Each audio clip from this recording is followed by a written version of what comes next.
जैसे आए वैसे वापस जाए, बंधन है नहीं जीवन में, बंधन है नहीं। प्रभु दूजी कोई चाह न बाकी, आनंद आ गया जीवन में, आनंद आ गया।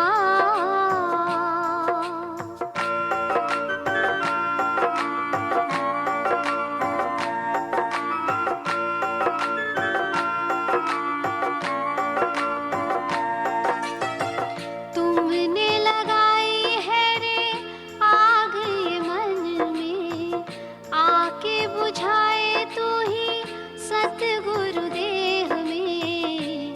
ये श्वासे अब है अमानत तेरी, कब ये समा गया जीवन में, कब ये समा गया।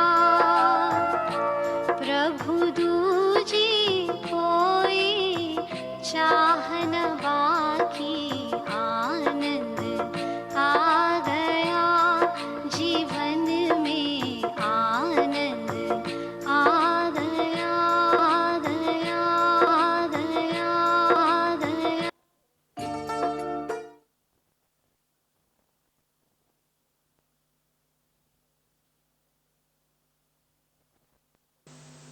सत्संग से ही तुम्हारे विवेक और वैराग्य के पंख पक्के होते हैं। उसके बाद है जो कुछ है उसको खुशी से ख्वाब कर दो। जबरदस्ती से तुमसे माया के भोग छूट जाएं या परमात्मा छुड़ाए, उससे पहले ही तुम सब अपने को, ये जो भी दिखाई दे रहा है ना, ये सब ख्वाब है। ख्वाब माना सपना, जिंदगी ख्वाब है। ख्वाब में सच है क्या, झूठ है क्या, ये जान लो। सच क्या है, झूठ क्या है। जब ख्वाब कर देंगे है ही नहीं, जैसे बहुत अच्छा ख्वाब तुमने देखा, लेकिन जब जाग गए तो वो सब पदार्थ गुम हो गए। तो ऐसे ही जब तुम आत्म जागृति में आ जाएंगे तो जिनके लिए भी तुम रोते हैं या दुखी होते हैं या जिनसे आसक्ति है या जिनकी चाह रखते हैं, जिससे मोह रखते हैं, वो सब सपने के पदार्थ हैं। और ये शरीर भी तुम्हारा सपने का ही है, क्योंकि ये भी छूटेगा। जब तुम जाग कर देखेंगे तो केवल सच क्या है, और ये सब जो जेकी ॾिसी तो हिननि अखियुनि सां, सो सब जाने जाए फानी। जो कुछ भी इस आंख से तुम देख रहे हैं वो सब फानी है। बाकी ता है सब फना, फिक्र करियूं कंहिंजो कहिड़ो। बोला सब कुछ फना है। एक शब्द आता है फना, एक आता है बका। बका माना जो हमेशा रहने वाला, और फना माना जो मिटने वाला। तो जो संसार तुमको दिखाई दे रहा है, बाकी ता है सब फना, इसमें सब कुछ फना है। फिक्र करियूं कंहिंजो कहिड़ो, फिर किसका फिक्र करें। तो बोला फिक्र मुबारक आ मालिक जो। फिक्र करना है तो मालिक का करो, जो रहंदो हरदम बका, जो हमेशा के लिए रहेगा उसके लिए विचार करो। और बाकी तो सब फना है। तो फना के लिए तुम क्या सोचते हैं। जो चीज फना होने वाली है वो आज छूटेगी या कल छूटेगी या परसों छूटेगी, छूटेगी तो जरूर। देह भी छूटेगी। जिस शरीर को साथ लेके आए हो दुनिया में, ये शरीर भी छूटने वाला है। तो फिक्र करियूं कंहिंजो कहिड़ो, किस किस का फिक्र करोगे। सब चलनहार, सब जग चलनहार। ये गुरु तुम्हारी वृत्ति पहले ही पक्की करा देता है। वो नहीं पक्की करते तो रोते हैं। अगर सब चीज को फना समझोगे तो फिर किसके लिए रोगे? पहले से ही मार के बैठो सबको। मरने से पहले पूरे जगत को मार के बैठो, कोई तेरा नहीं है। सब जाने वाले हैं और एक दिन चले ही जाएंगे। अगर ये तुमने अपने अंदर में निश्चय कर लिया तो फिर किसका शोक करेंगे? अर्जुन को भी शोक हुआ तो उसको कायम समझ रहा था। पहले कायम समझना माना स्थिर, हमेशा के लिए रहेगा। लेकिन कृष्ण ने बोला सब मरे पड़े हैं। ये बात समझ में नहीं आती थी कि कृष्ण ने ऐसी बात कैसे कह दी कि सब मरे पड़े हैं। मतलब सब अपनी रिटर्न टिकट लेके आए हैं। अभी तुम सब जितने यहाँ बैठे हैं अभी लौट के जाएंगे।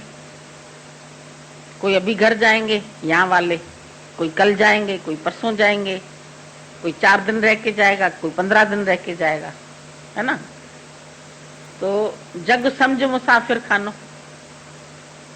थोड़े टाइम के लिए समझ लो तुम मुसाफिर खाने में बैठे, तो फिर दिल किससे लगाएंगे? आज यहाँ इतने, उनसे तुम्हारा मोह नहीं होता है, पर जिनके साथ उठते हो, बैठते हो, रहते हो, खाते हो, पीते हो, उनके लिए तुमको अंदर से रोना आता है। या जिनसे ज्ञान सुना, अब जैसे ये बदायूं वाली का शरीर शांत हुआ है, ये सब लोग चल के आए हैं। अच्छा है, प्रेम है तो आ गए, कोई बात नहीं। फिर साथ में गुरु का भी ज्ञान इनको मिल जाएगा। पर अटैचमेंट हो जाती है। जिससे भी ज्ञान लेते हैं, जिसका भी साथ करते हैं, तो उससे अटैच हो जाते हैं। पर सच्चा गुरु तुमको इस अटैचमेंट से भी हटाता है। इस शरीर से भी तुम निश्चय ले लो पूरा, फिर चाहे साथ रहे चाहे नहीं रहे, काम उतार के बैठो। कृष्ण ने बोला तुम निश्चय करके बैठ जाओ। उसके बाद ये शरीर भी अमानत है, कभी भी चला जाएगा। उसके भी शरीर को तीर लगा तो चला गया। अर्जुन भी नहीं बचा, कृष्ण भी नहीं बचा शरीर के कारण। तो बाकी था है सब फना। अब सब फना ही फना है, जाने ही वाला है। सब रिटर्न टिकट लेके आए हैं। फिर किसकी बात, किसको याद करें, किसको सोचें, किसके लिए रोएं, किसके लिए हंसें? गीता भगवान जब हम लोगों को ज्ञान दिया, बहुत अटक गया था मन। आप लोग का तो खैर उतना क्या अटका होगा, बहुत ही ज्यादा अटक गया था। तेरे बिना भी क्या जीना, ऐसे लगता था ये पॉसिबल ही नहीं है कि इसके सिवाय हम लोग जी पाएंगे, बहुत मुश्किल होगा। और तकलीफ जब हुई थी तो समझ में तो आ गया था कि ये शरीर अभी अधिक दिन नहीं रहने वाला है। तो उसमें उन्होंने हम सबको बहुत पक्का इतना दिया, इतना प्रेम भी दिया, ज्ञान भी दिया, और अपने पांव पर भी खड़ा कर दिया। बोले गुरु की मशाल से अपनी मशाल जला लो, नहीं तो कहोगे अरे वो मशाल बुझ गई, अब अंधेरा हो गया। तुम गुरु का दीपक जल रहा है, जागरण में आता है, एक बुझा हुआ दिया है, एक जला हुआ दिया है। जब जले हुए दिए के पास बुझा हुआ ले आते हैं तो वो जल जाता है। इसको बोलते हैं जागरण। उठ जाग मुसाफिर भोर भई, अब रैन कहाँ जो सोवत है। जो सोवत है सो खोवत है, और जो जागत है सो पावत है। तो उठ जाग, अब तुम जगे तो हो, नींद से तो जग गए। तो वो कौन सी भोर के लिए बोलता है? जो संत बोलते हैं उठ जाग मुसाफिर, एक तो मुसाफिर बोल दिया तुम्हें, बहुत अच्छा लगता है जब वो म्यूजिक से गाते हैं उसको। तो भोर कौन सी हुई है? भोर माना रोशनी, प्रभात। जब तुम आंख खोलते हैं, खिड़की से बाहर देखते हैं, प्रभात हो गई, चलो उठो, मंजन करो, जो करना एक्सरसाइज करो, घूमो, पैदल जाओ। तो भोर में ही जाएंगे ना। आधी रात होएगी, 3 बजा है, घड़ी देखी तुमने, बोला अभी तो आधी रात है, अभी 2 घंटा और सो सकते, 3 घंटा सो सकते। तो रात्रि में तुम सो जाते हैं, पर भोर होते ही तुम्हारी आंख खुल जाती है। तो जब मेरी आंख खुल गई, भोर हो गई, तो रैन कहाँ जो सोवत है, फिर क्यों सो के बैठे, फिर क्यों अज्ञान की बातें करते हैं। जो भी बात करते हो देह से कनेक्टेड है, और देह से जितनी भी बातें कनेक्टेड है वो अंधकार की बात है।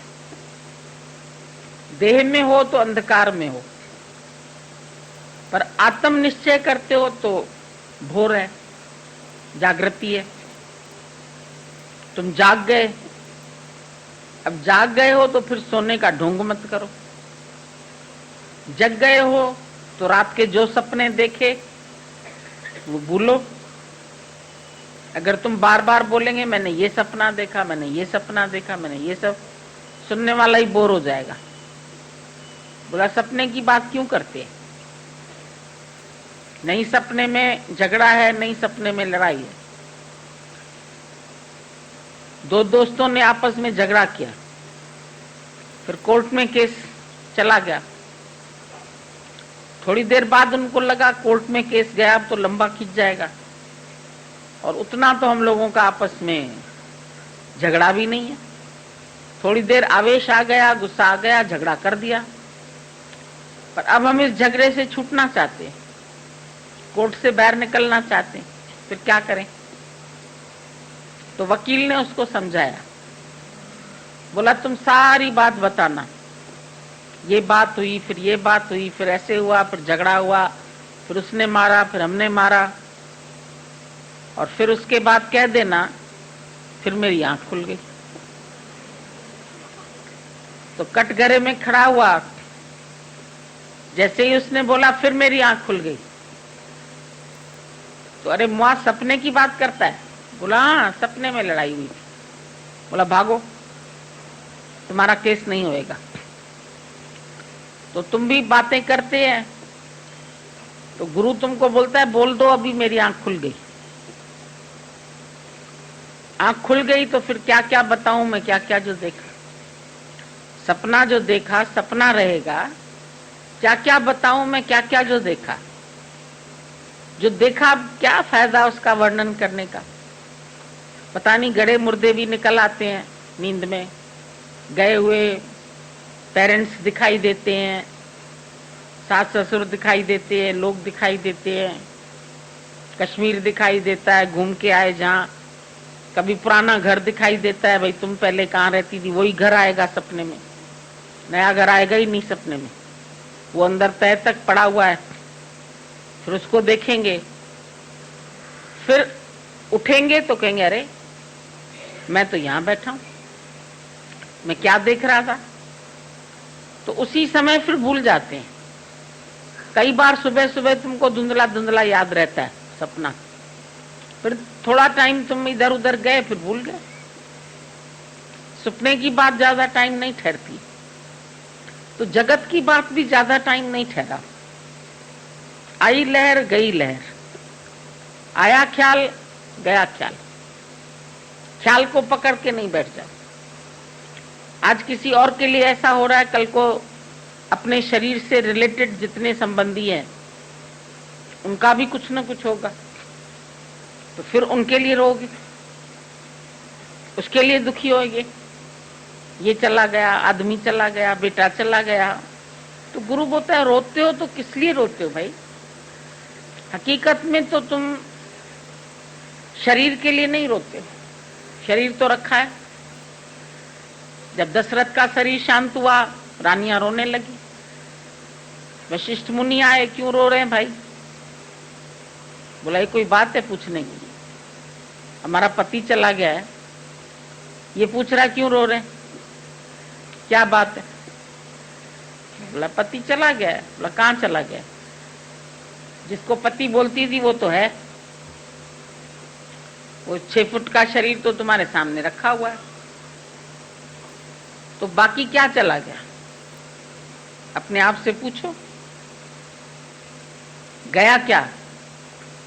कौन सी वस्तु गई?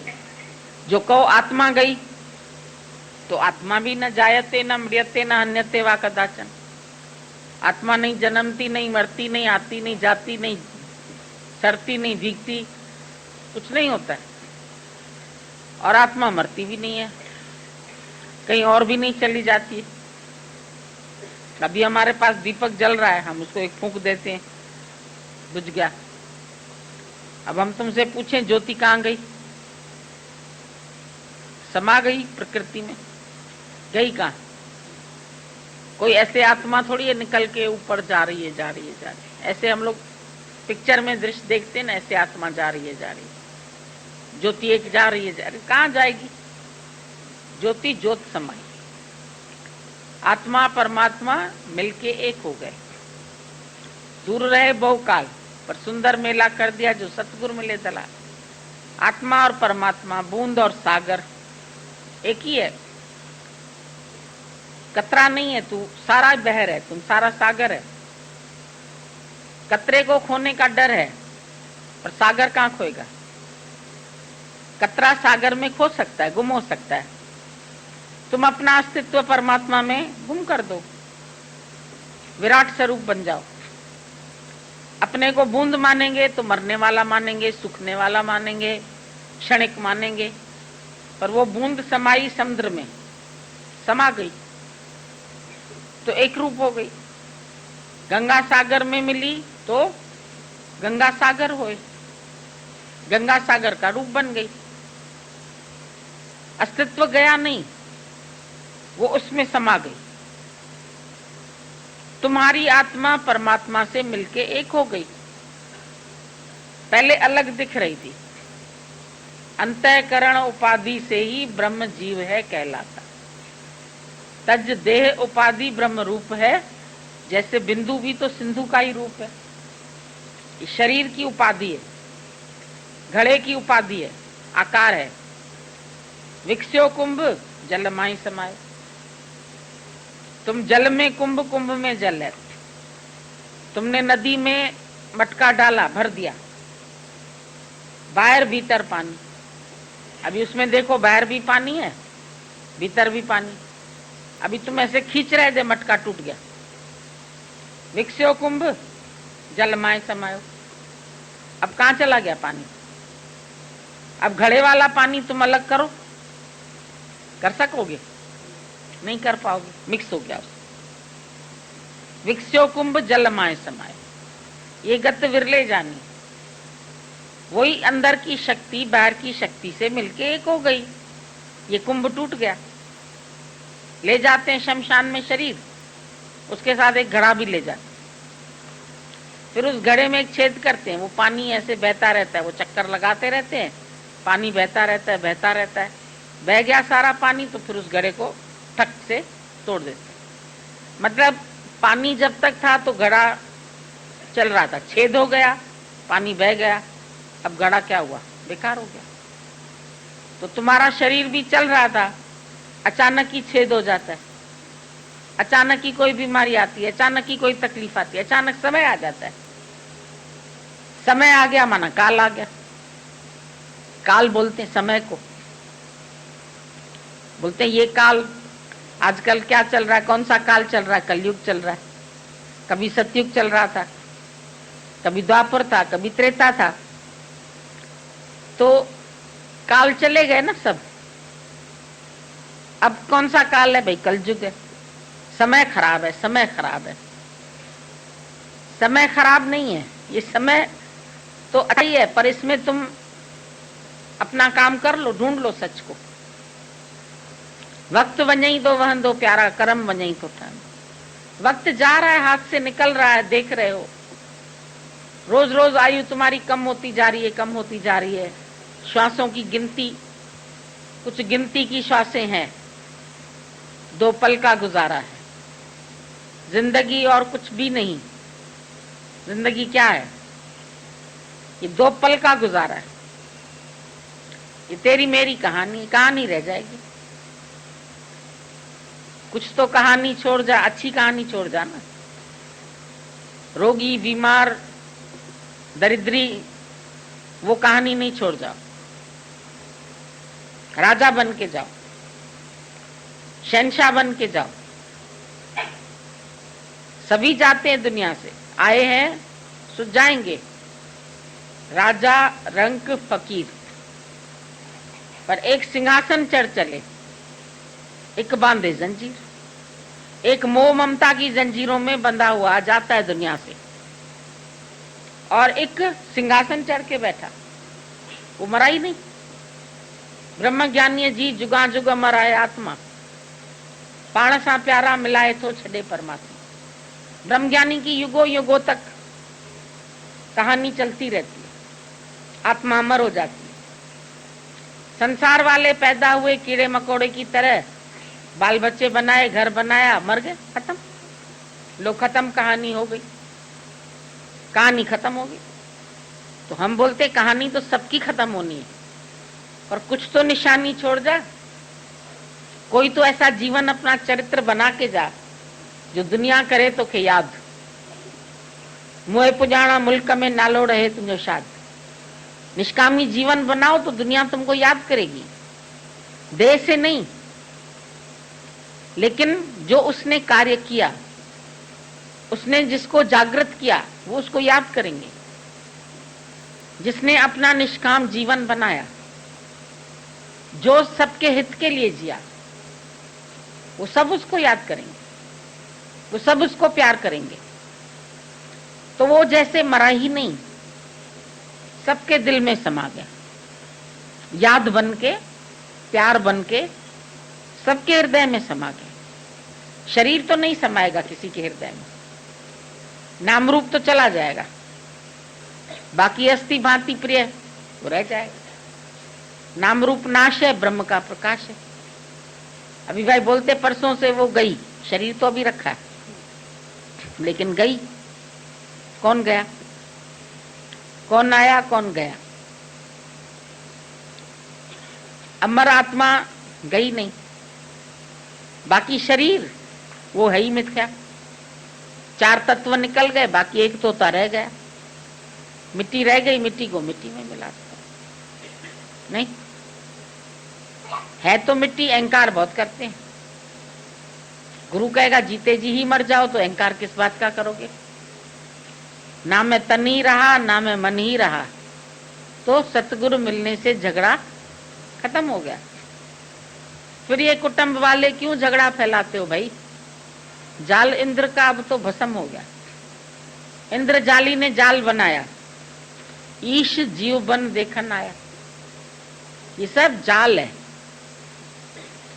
इसमें ईश्वर ही जीव बन के देखन आया। आपसे आप ही भूला, अपने स्वरूप को भूल गया, माया के भरम में भूल गया। अहंकार आ गया, मैं कुछ हूं, मैं कुछ हूं, मैं डॉक्टर, मैं इंजीनियर। अब देखो पति डॉक्टर था, उसको था ये इंजेक्शन लगनी है, संडे का दिन पड़ गया, इंजेक्शन नहीं मिली। होनी है, इसको क्या बोलेंगे? और अगर मिल भी जाता, एक की तो मिल गई इंजेक्शन, जब तक भर रहा था खत्म हो गया। जब कहानी खत्म है तो लुकमान हकीम भी नहीं बचा सकता तुम। मरते दम लुकमान भी ये कह गया कि ये घड़ी हरगिज न टाली जाएगी। जब तेरी डोली उठाई जाएगी तो बिन मुहूर्त के उठा ली जाएगी। इसका कोई मुहूर्त नहीं निकलने वाला, बिन मुहूर्त के उठा ली जाएगी। तो तुम काहे के लिए मोह करते? मोह का बंधन तोड़ दिया। ऐसी करी गुरुदेव, ये मोह लगा के बैठे। ये ममता है, ये रोग है, ये बीमारी है, ये विकार है। काम, क्रोध, लोभ, मोह, अहंकार, 5 विकार। ये भगवान ने 5 चोर दिया साथी, पर गुरु ने छुड़ा दिया उन्होंने। गुरु ने तुमको जीते जी इस 5 विकार से छुड़ा दिया। अब तुम अपने अंदर जब आत्मा का अनुभव करते हैं, प्रकाश हो गया, फिर अंधकार कहां बचेगा। जब मिथ्या समझ में आया तुम्हें, तो कामना किस चीज की करेंगे, क्रोध किस बात के लिए करेंगे। कोई मेरी इच्छा नहीं पूरी होती है तो हम क्रोध करते हैं। ममता किससे रखेंगे, मोह किससे रखेंगे। झूठे मोह के बंदे, ये फंदे झूठे है। क्यों फंसता है इसमें बंदे। तू मान या न मान, तुम्हारी मर्जी है, पर तेरा कोई भी नहीं। जब अपनी सगी देह भी नहीं है तो कौन अपना है। क्या देखेंगे, किसको देखना है, किससे मिलना है। माटी तो है माटी भाई, तेरी मेरी काया। किस पे मोहित होते हो। आदमी सुंदर है, बड़ा मोहित हो रहे हैं। नहीं, सुंदर नहीं है, पैसा लाके देता है, घर का खर्चा चलाता है, उसके कारण तुम स्वागिण है, तो तुम बोलेंगे भाई ये स्वागन होके जा रही है दुनिया से। औरतें खुश होती है कि मैं स्वागन होके जाऊं, पति के होते जाऊं। और ज्ञानी हमेशा स्वागन है, क्योंकि उसका पति हमेशा उसके साथ है। वो कभी विधवा नहीं हो सकती। आओ स्वागण साचवा कांद जैंजे कच्छ में। जिसने परमात्मा को रिझाया वो स्वागण है। गुरु नानक ने बोला, रन्ना से ना आखिए जिसका मरे भतार। जिसका पति जाता है उसको हम विधवा नहीं बोलते। रन्ना से आखिए जिस विसार्या कलतार। वो दुखी रहेंगे जिन्होंने कलतार को बुलाया, वो दुखी है। विधवा दुखी है तो तुम भी सधवा होते भी दुखी है कि अगर परमात्मा को बुलाए तो। सधवा होते हुए भी रोती हैं। सब क्यों रोती हैं, सुखों को रोते हैं ना। आदमी अच्छा नहीं मिला, डाइवोर्स दे रहा है, झगड़ा करता है, ड्रिंक करता है, मारता है, चला जाए तो अच्छा है नहीं। लेकिन पूछता है, प्रेम करता है, पैसा लाके देता है, रोज गठरी इतनी ले आता है दुकान से, तो तुम उसको अंदर डाल के बड़े खुश होते हैं। 10 वस्तु ले पाछे पावे, एक वस्तु कारण बिखोट गंवावे। 10 वस्तुएं देता है परमात्मा, तुम जल्दी से रख लेते, और एक वस्तु कारण बिखोट गंवावे, विश्वास गंवाते। एक वस्तु के लिए ये क्यों चली गई, उसका रोना रोते। इसको नहीं जाना चाहिए था। तुम्हारी मर्जी चलेगी क्या, चलेगी तो उसी की मर्जी। तो उसकी मर्जी पे सब छोड़ दो।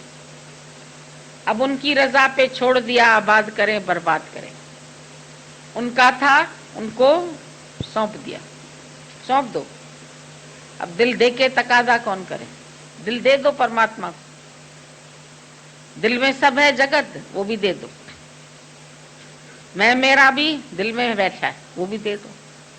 दिल है अमानत सतगुर दी, दर दर ते लगाया नहीं जाता। तुम इतने बेवकूफ है, तुम शरीर की प्रशंसा में अपनी प्रशंसा समझते हैं, पति की प्रशंसा में अपनी प्रशंसा समझते हैं, बच्चों की प्रशंसा में अपनी। बच्चे खराब है तो तुम अंदर से दुखी होते हैं। बच्चे क्रोधी हैं, बच्चे गलत चल रहे हैं, बच्चे लव करके आए, बच्चे अच्छे नहीं हैं।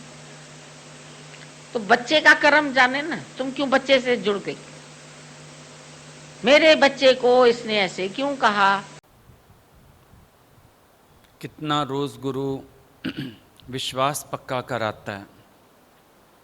अभी भी बोल रहे थे भगवान, 10 वस्तु ले पाछे पावे, एक वस्तु कारण विखट गवावे। थोड़ी सी मन की इच्छा पूरी नहीं होती तो हम भगवान से विश्वास हटा देते हैं, और जो इतना कुछ हमें मिला रहता है उसको हम लेके जैसे पीछे छिपा देते हैं, उसकी हम बात ही नहीं करना चाहते। लेकिन जो नहीं मिला बार बार हम उसकी बात करते हैं। जो नहीं मिला बार बार हम उसकी शिकायत करते हैं, जो नहीं मिला उसके लिए हम बार बार अपने को परेशान करते हैं, और इसका परिणाम ये होता है कि हम विश्वास खत्म कर देते हैं। मन कहता है मैं भगवान को क्यों मानूं, भगवान ने मेरी इच्छा तो पूरी नहीं की, मैंने जो मांगा भगवान ने मुझे वो तो दिया ही नहीं। सबसे पहली बात तो ये है कि भक्ति माना कोई शर्त नहीं, भक्ति माना कोई बॉन्ड नहीं भरा जाएगा कि आप भगवान की भक्ति करोगे और भगवान साइन करके दे दे कि बेटा जो तू मांगेगा मैं दूंगा, आज से तू मेरा दामाद हो गया, मैं तेरी खातिरदारी करूंगा। भक्ति का ये अर्थ ही नहीं है। ईश्वर को मानना, भक्ति करना, ये अपने पीस ऑफ माइंड के लिए होता है। ईश्वर में एतबार रखना ये अपने आप को धैर्यवान बनाए रखने के लिए होता है। ईश्वर में ईमान रखना अपने आप को समझाने के लिए आसानी हो जाती है। ये सहारा तो इसलिए दिया जाता है। अब जो एक टाइम फिक्स है या एक डेस्टिनी फिक्स है, आपका मन उससे बाहर जाके भी कोई ना कोई इच्छा करता है। अब जब तक समय नहीं आया, आपको एक धीरज तो चाहिए ही होता है। एक समय आ जाए एक चीज़ का तो अलग बात हो गई, पर जब तक समय नहीं आया, अधीरज मन को धीरज देना होता है। तो उस धीरज देने के लिए कहा जाता है भगवान की ओर से टाइम फिक्स है। अच्छा, भगवान की भी तो कोई मर्जी है। अच्छा, भगवान ने जो कराना होगा करा देगा। ये विचार इसलिए दिए जाते हैं कि आपके अंदर हलचल ना हो, पीस ऑफ माइंड रह सके।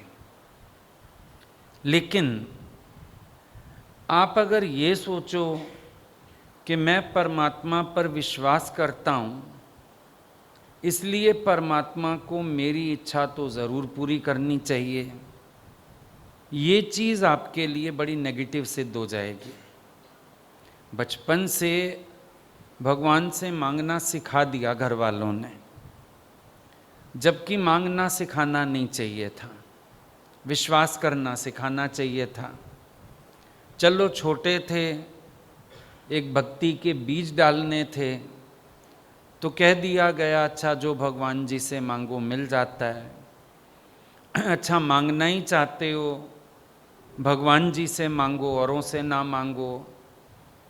सिर्फ आपको ईश्वर की तरफ ध्यान दिलाने के लिए, भगवान की तरफ आपका मुख करवाने के लिए, कि जब परमात्मा की तरफ रुख हो जाएगा तो आपके अंदर एक विश्वास जागेगा कि परमात्मा तो पहले से ही सब दे के बैठा है, बिना मांगे भी सब मिलता है।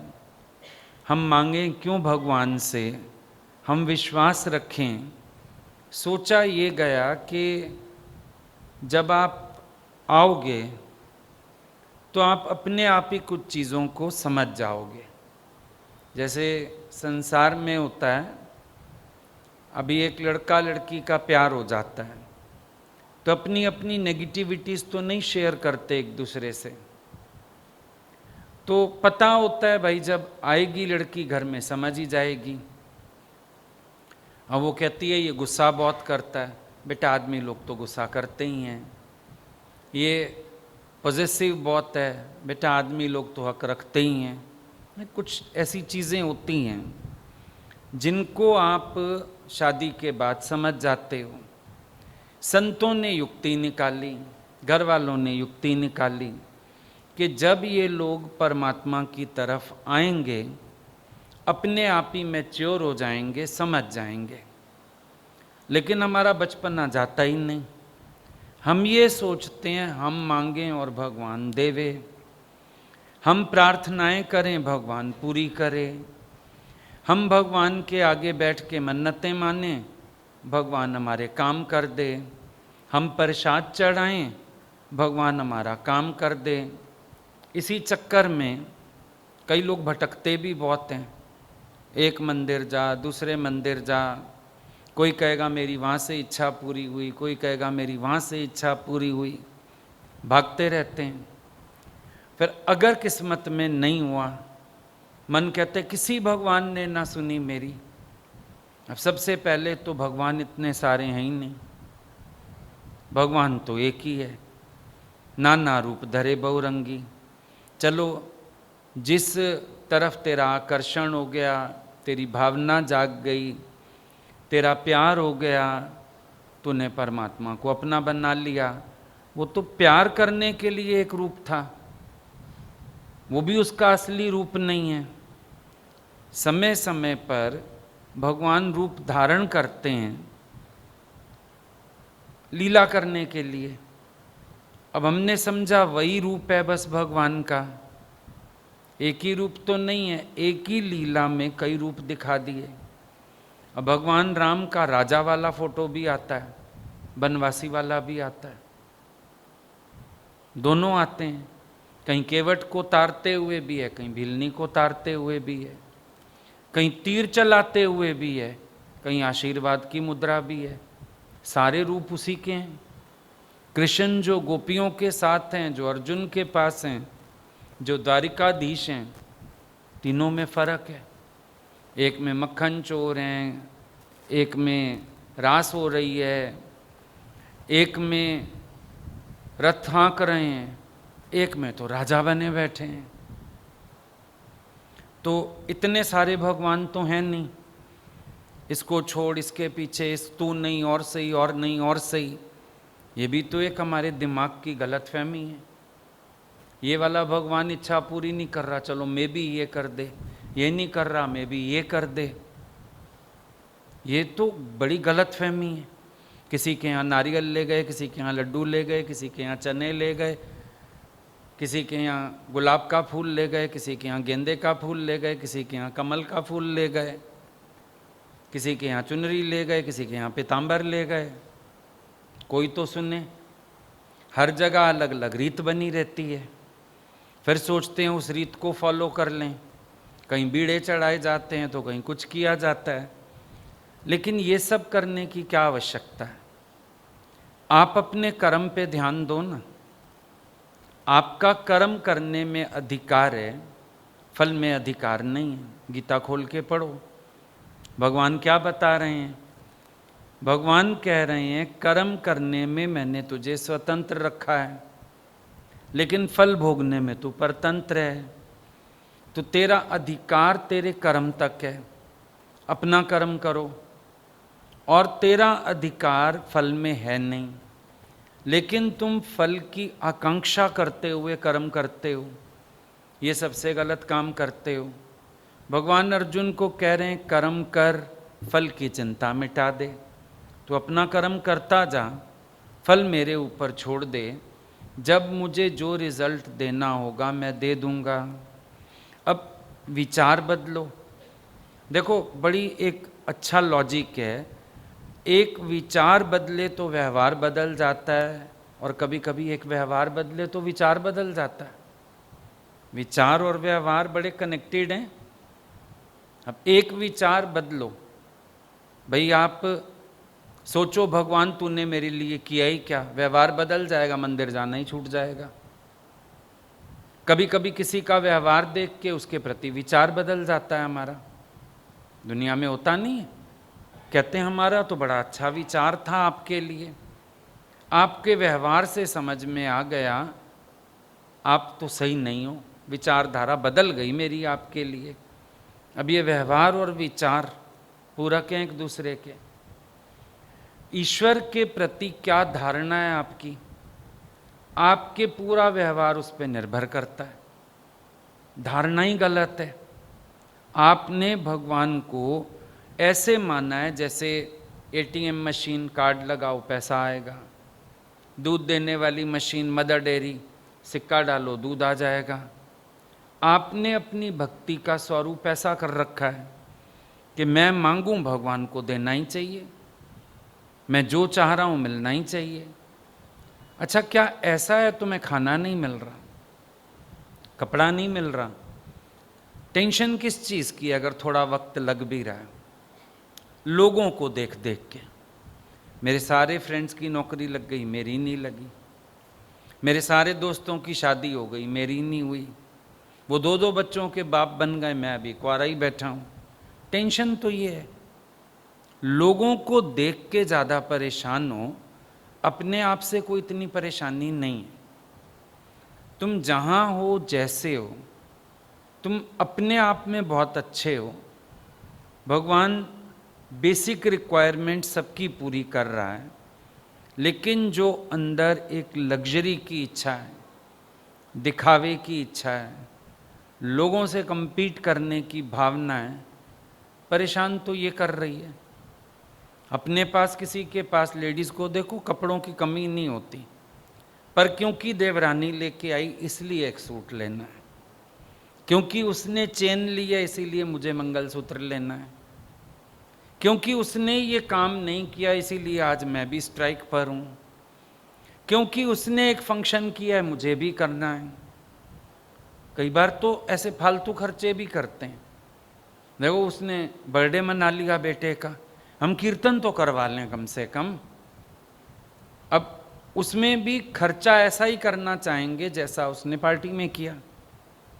हमारा बहुत सारा जो दिमाग खराब रहता है लोगों को देख के रहता है। लोग ये कर रहे हैं, लोग ये कर रहे हैं, लोग ये कर रहे हैं। भाई, किसी का लाल मुंह दिख जाए, किसी के चेहरे पे नूर हो, लाल हो मुंह, तो अपने चेहरे को पीट पीट के लाल थोड़ी कर लोगे? करोगे क्या ऐसा? भाई, इसका मुंह तो लाल लाल दिख रहा है, ले थप्पड़ पे थप्पड़ अपने मुंह पे, लाली तो आए किसी तरह आए। ऐसा करोगे क्या? और क्या पता उसके मुंह पे नूर था या खुशकी थी, तूने खामखा अपना मुंह पीट लिया। तो किसी को देख के अपनी जिंदगी को ड्राफ्ट नहीं करना चाहिए। तुम्हारी जिंदगी यूनिक है। सबसे पहली बात है, तुम यूनिक हो। तुम्हारी शक्ल दुनिया में कितनों से मिलती है? किसी से नहीं मिल रही। तुम यूनिक हो, तुम्हारी लाइफ यूनिक है। तुम्हारी लाइफ का अपना पर्पस है, दूसरे की लाइफ का अपना पर्पस है। हम ये कह रहे हैं हमने एक एम बनाया, लेकिन ईश्वर ने भी तो तुझे किसी एम से बनाया होगा। तूने तो अपना एम बनाया है, भगवान ने तुझे किसी एम से बनाया होगा। अब हम लोग जब छोटे थे तो कोई ये थोड़ी सोचा था ये वाली लाइफ होगी। हम तो पढ़ते थे, लिखते थे, होशियार थे, पढ़ाई में फर्स्ट आते थे हमेशा, बड़ी अच्छी लाइफ अपनी वो वाली थी। ये तो अचानक एक टर्न आया बीच में, और ऐसा टर्न आने के बाद भी हमने इस लाइफ की कल्पना तो की नहीं थी। ये सोचा हम भी सत्संग अटेंड कर लेंगे जैसे लोग करते हैं, बाकी अपना पढ़ेंगे, लिखेंगे, नौकरी करेंगे, अपनी ज़िंदगी होगी। लेकिन भगवान को कुछ और मंजूर था। टर्न्स होते होते होते होते हम कहाँ पहुँच गए? वो डिग्रियाँ, वो पढ़ाइयाँ सब धरी रह गई, सब धरा रह गया। तो एक बात समझ आई, ईश्वर ने भी तो कोई उद्देश्य सोचा हुआ है इस जिंदगी का। हमारे सोचने से तो सब कुछ होता नहीं। तेरा सोचा कभी ना होगा। अब किसने सोचा था राम जी को वनवास मिल जाएगा? क्या फॉल्ट था उनका? तुम जो भगवान से पूछते हो भगवान मेरा कसूर क्या है, राम जी का क्या कसूर था बताओ मुझे, क्या फॉल्ट था उनका? लेकिन कुछ लीला बनी हुई थी। रचना राम बनाई रे साधो। भगवान ने भी तो कोई लीला रची हुई है, उसके अकॉर्डिंग भी कुछ होता है। तो कहीं कहीं पर सरेंडर करना ही पड़ता है। अभी पहाड़ों की तरफ तुम जाओ, नेविगेशन ज़्यादा काम नहीं करता, वो अपना बोलती रहती है लेफ्ट चलो, राइट चलो, नीचे खाई है अम्मा कहाँ जाएं, वो नेविगेशन वाली बोलती है ना। अब राइट हो जाओ, राइट में तो खाई है, तेरे कहने से चले जाएं। तो क्या करना होता है? जिधर जिधर मुड़ रहा होता है मोड़, हम साथ मुड़ते हैं ना। पहाड़ों पे ऐसे ही जाया जाता है। जैसे जैसे सड़क मुड़ती है हम भी मुड़ते जाते हैं, पहुंच जाते हैं।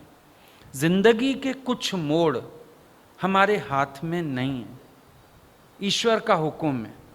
उन मोड़ों पे उसी अनुसार मुड़ना होता है। अच्छा, हमारी इच्छा जरा सी पूरी नहीं होती, दिल करता है मर जाऊं, तो मर्जी से मर भी नहीं सकते। भगवान मरने देगा तभी तो मरोगे, मर भी नहीं सकते तुम, बचा लेगा। टांग बांह जरूर टूट जाएगी, बच जाओगे। गोली गोली खा लो, लोग ले जाएंगे डॉक्टर के पास, उल्टियां उल्टियां करा के जिवा देगा दोबारा ग्लूकोज चढ़ा के। ये सोचना भी बेकार है। जब तेरा जन्म तेरे हाथ में नहीं, तेरी मृत्यु तेरे हाथ में कहां से आ गई?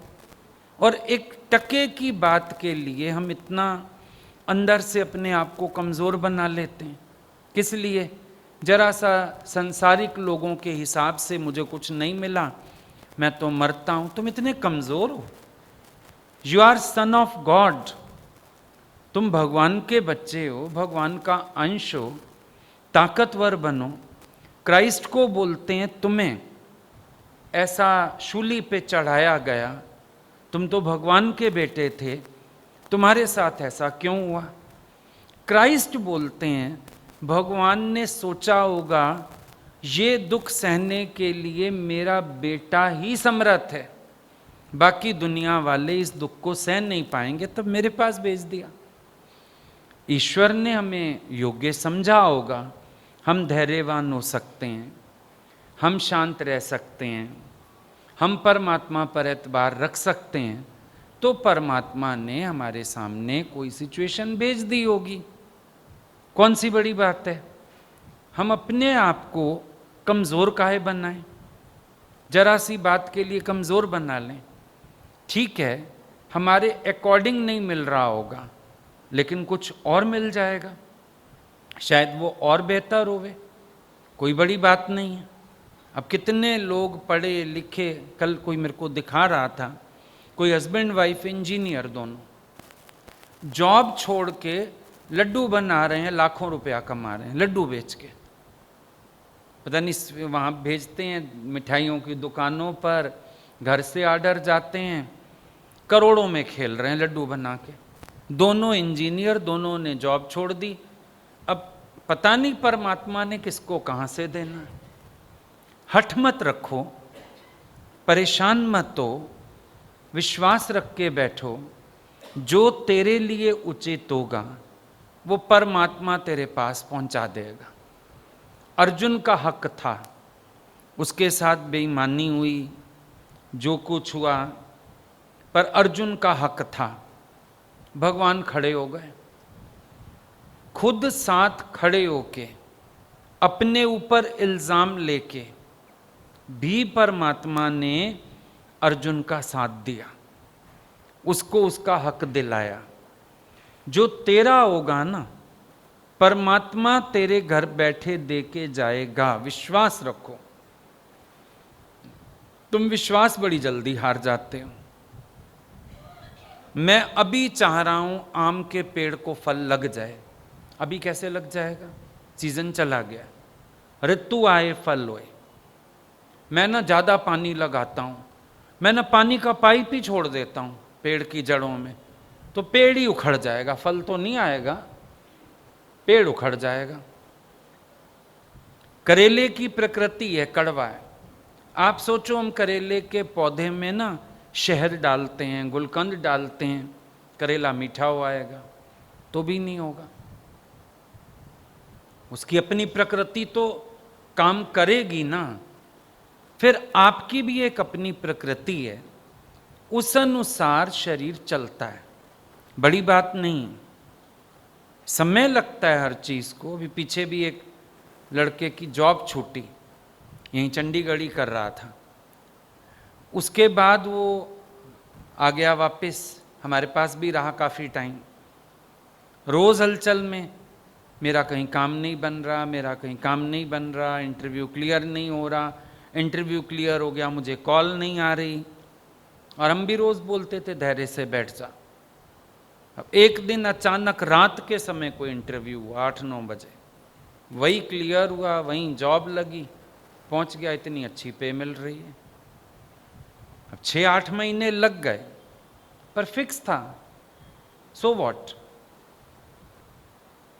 और हम तो ये बोलते हैं देरी में भी भलाई है, एंजॉय कर लो, क्या हो गया। किसी ने बोला शादी नहीं हो रही, मैं बहुत परेशान हूं। उनका पीसनी तो यही चक्की है ना गृहस्थी की, और 4 दिन एंजॉय कर ले। कौन सी मिठाई रह जाएगी जो तेरे को ना मिलेगी, मिल तो जाएगी। हर बेवकूफ को फजीती मिल जाती है, परेशान मत हो, 4 दिन एंजॉय कर ले। नौकरी लग जाएगी फिर तो भाग दौड़ में लगी जाएगा ना, कोई बात नहीं, 4 दिन ऐश कर ले, माँ की हाथ की बनी खा ले। फिर तो पता नहीं किस शहर में जाएगा, बना के खाएगा, पीजी की खाएगा, 4 दिन एंजॉय कर ले। तकड़बाजी है, हर चीज के लिए तकड़बाजी है। जल्दी हो जाए, जल्दी हो जाए, अभी हो जाए, तुरंत हो जाए, हो जाएगा, समय से होगा सब। परमात्मा की मर्जी चलेगी, तेरी मर्जी नहीं चलेगी। और हम तुम्हें कह रहे हैं भगवान को इसलिए मत मानो कि तुम्हारी इच्छाएं पूरी करेगा, उसको इसलिए मानो कि तुम्हें धीरज आएगा, उसको इसलिए मानो कि ये विश्वास तुम्हारा कवच बनेगा। विश्वास रहता है तो हिम्मत रहती है। संसार में भी देखो कोई हालत आ जाए, अब कोई शख्स हम ऐसा नहीं ढूंढते जो मेरी जगह कुछ सहन कर लेगा, पर ऐसा शख्स दोस्त बनाते हैं जो दुख के समय साथ खड़ा होगा, वो कहेगा मैं हूं तेरे साथ। ऐसा शख्स ही ढूंढते हो ना। भगवान से अच्छा नहीं हो सकता कोई दोस्त, वो साथ खड़ा है, हर परिस्थिति में साथ खड़ा है। भक्ति एक कवच का काम करती है। जब जब मन अधीरज होने लगता है, जब जब मन परेशान होने लगता है, जब जब मन दुखी सुखी होने लगता है, तो परमात्मा का सहारा हमको स्ट्रांग बनाता है। अभी याद करो बचपन के दिन, लड़ाई हो जाती थी ना दोस्तों से, स्कूल में लड़ाई हो गई किसी से, कौन याद आता था? अपने दोस्त, फटाफट फोन करके आइयो आइयो भाई लड़ाई हो गई। अंदर एक बड़ा धैर्य होता था कि बस वो दोस्त मेरा आएगा और सब ठीक हो जाएगा। वो 4 दोस्त और भी लाएगा अपने, इनको मार के भगा देंगे वो लोग। भगवान का सहारा ऐसा होता है, जैसे तुम्हें सांसारिक लोगों पे एतबार होता है ना, बड़ा भाई पढ़ता हो स्कूल में, छोटा बड़ा रिलैक्स होता है, ओए कुछ कहा ना भैया को बुला लाऊंगा, तुम्हें ऐसा धैर्य होता है ना। भगवान के भगत को भगवान के प्रति ऐसा धैर्य होता है। वो सोचता है मेरा परमात्मा बैठा है ना, मेरी सोचने वाला बैठा है ना, मुझे संभालने वाला बैठा है ना, आपे देखेगा सब। तो हिम्मत ना टूटे, कमजोर ना पड़े, भगवान का दर उसके लिए होता है। ये पता नहीं तुम्हें किसने सिखा दिया कि मंगते फकीर बन के भगवान के दर पे जाना होता है, रोज भीख होती है, रोज भगवान को कहना होता है ये दे दो, ये दे दो, ये कर दो, वो कर दो। तुम तो ऑर्डर मारने जाते हो मंदिर, जरा सी भक्ति के 2 फूल चढ़ाते हो, बदले में पता नहीं क्या कुछ ही मांग आते हो। एक शादी में भी किसी के घर जाओ, सोच के सगन डालते हो, अरे हम 4 लोग चल रहे हैं, 100 रुपये सगन डालें, अच्छा नहीं लगेगा, 500 तो डालो, 1000 तो डालो। और भगवान के यहाँ तो 2 फूल चढ़ा के पता नहीं कितने ऑर्डर दे आते हो। सोच रहे हो ना देरी क्यों हो रही है, क्या पता देरी में भलाई होवे। एक बार बताते हैं, एक जगह बारिश नहीं हुई, बहुत गर्मी पड़ी। एक संत रहता था उधर, लोगों ने कहा संत जी आप कुछ करिए। संत अपना तपस्या करने बैठ गया, बारिश करा दी। बारिश करा दी तो फसल भी होएगी। अब जो वो फसल में से सामान निकला, जो जो खाए मरे, जो जो खाए मरे। आखिर पता लगाया गया क्या हुआ है। बोला भगवान तेज गर्मी कर रहा था, धरती में कोई कीड़े थे, उन्होंने मरना था, वो मरते, फिर बारिश होती, फसल होती, सही होता। इसने करी जल्दी, वो कीड़े मरे नहीं, फसल हो गई, सारे कीड़े फसल में घुस गए। अब इसकी जल्दबाजी से लोग मर रहे हैं। तो जल्दबाजी, जल्दी का काम शैतान का। कभी कभी आप जल्दी करना चाहते हो, देर में भी भलाई है। कोई आपके साथ कुछ गलत होने वाला होगा, कोई इल्ज़ाम लगने वाला होगा, कोई गलत हैबिट में आप जाने वाले होगे, क्या पता परमात्मा आपकी किस चीज से रक्षा कर रहा है। आप ये क्यों नहीं सोचते हो, इस देरी में भी भगवान मेरी किसी चीज से तो रक्षा कर रहा है। एक दही भी जमाते हैं हम, दूध में जामन डाल के 4-6 घंटे अनटच्ड छोड़ देते हैं उसको, फिर दही जम जाती है। तो कभी कभी कुछ चीजों को अनटच्ड छोड़ना होता है, समय की इंतजार करनी होती है। समय पर होगा, जरूर होगा, बहुत अच्छा होगा, पर समय पर होगा। जल्दबाजी में तो एक बिल्डिंग भी बना लो, गिर जाती है, करोड़ों का नुकसान हो जाता है। अब क्या पता इस देरी में क्या भलाई हो रही है। मान लो जल्दी में तुम्हें कुछ मिल तो जाए, तेरे पे कोई इल्ज़ाम लग जाए, कोई तेरे को फंसा दे, क्या पता भगवान किस चीज़ से रक्षा कर रहा। कभी सोचो बैठ के, कहीं तो किसी चीज़ से हमारी रक्षा हो रही है, कुछ तो भगवान अच्छा कर रहा है। हम एक रेस्टोरेंट में खाना खाने जाते हैं, हमें सीट नहीं मिलती, खाना नहीं मिलता, मान लो एसी खराब है वहाँ का, हम दुखी हो जाते हैं, क्यों हो गया, क्यों हो गया। दुखी मत हो, कुछ भलाई हुई, खा के हो सकता है बीमार होने वाले हो सब, भगवान ने वहाँ से हटा दिया, निकलो निकलो यहाँ से, यहाँ खाना ही नहीं है तुम्हें। कई बार होता है, फैन खराब हो गया, एसी खराब हो गया, फिर हम वापस आते पीछे बुलाने आ जाता है, चलो चलो ठीक हो गया। हम बोलते हैं नहीं भैया दोबारा हो गया तो। अब दिखा तो ये कि एक खेल बना बाहर का, पर पता नहीं ना परमात्मा ने किस चीज से रक्षा करी है। हम लोग इसीलिए अधीरज नहीं होते, चलो चलो ठीक है वापस चलो चलो। क्यों चलो? क्योंकि कुछ तो इशारा है भगवान का बीच में, ये हो ही नहीं सकता। उठाया है परमात्मा ने तो किसी कारण से, बिठाया है तो किसी कारण से, कहीं ले गया है तो किसी कारण से, वापिस ले आया है तो किसी कारण से, कोई कारण होगा। तो हम क्यों टेंशन में आए? मेरा तो मन था, मन क्या करेगा, बाद में तन भुगतता उसको, मन क्या करेगा। पता नहीं वहां ऊपर से फानूस गिरने वाला हो, पता नहीं क्या होने वाला हो, भगवान ने बचाया, तो अधीरज क्यों हो जाए। कुछ तो अच्छा होना होगा, हरकत में बरकत तो होगी परमात्मा के। अब देखने में आया राम जी के साथ बहुत बुरा हो गया, वनवास में भेज दिया गया। केवट से पूछो बुरा हुआ, केवट से पूछो बुरा हुआ। केवट तो इंतजार में था भगवान आए, मेरी जन्मों की साध पूरी होवे। भीलनी माता से पूछो बुरा हुआ, भीलनी राम जन्म नहीं हुआ उससे पहले से वेटिंग में है, राम जन्म होगा, राम ने मेरे पास आना है। सीता चोरी हुई, तुम सोचोगे बुरा हुआ।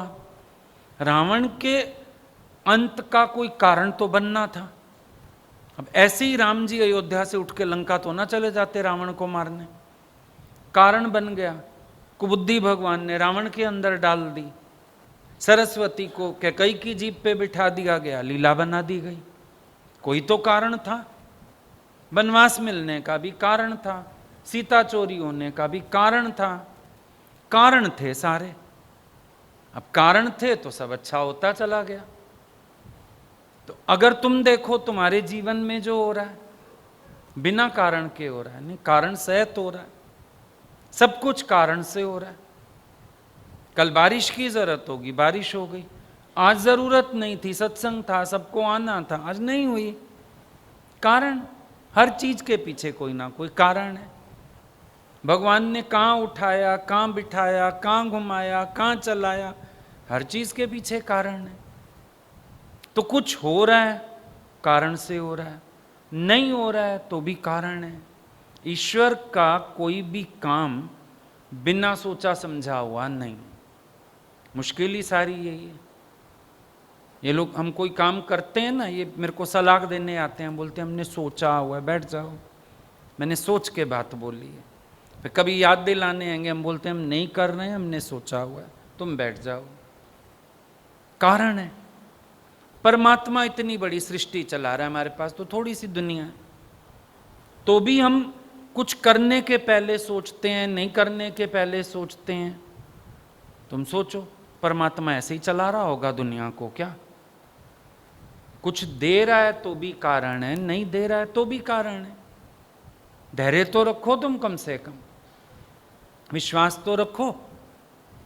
पिछली बार हम तुम लोगों के पास आए, इसको लड़की को छोड़े आए, और अचानक रात को मम्मी जी को चोट लग गई। अभी घर में थे ये लोग, फटाफट ये लोग ले गए हॉस्पिटल, स्टिचेज आए, सब हुआ।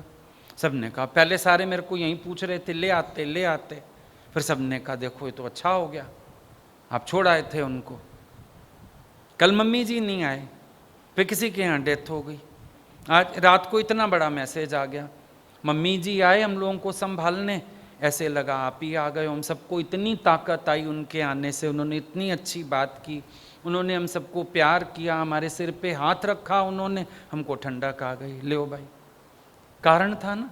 अब उनके ना आने में कारण था, उनकी वहाँ आवश्यकता थी, भगवान ने वहाँ सेवा रखी हुई थी। किसी को धीरज मिलना था, किसी को सहारा मिलना था, उनके पहुंचने से किसी को स्ट्रांगनेस। पहला सेंटेंस ही यही है, मम्मी जी के आने से हम सब ने बहुत स्ट्रांग फील किया। उन्होंने सिर पे हाथ रखा, हम सबको शांति आ गई। उन्होंने हमको 2 शब्द बोले, हम लोग सब धैर्य में आ गए।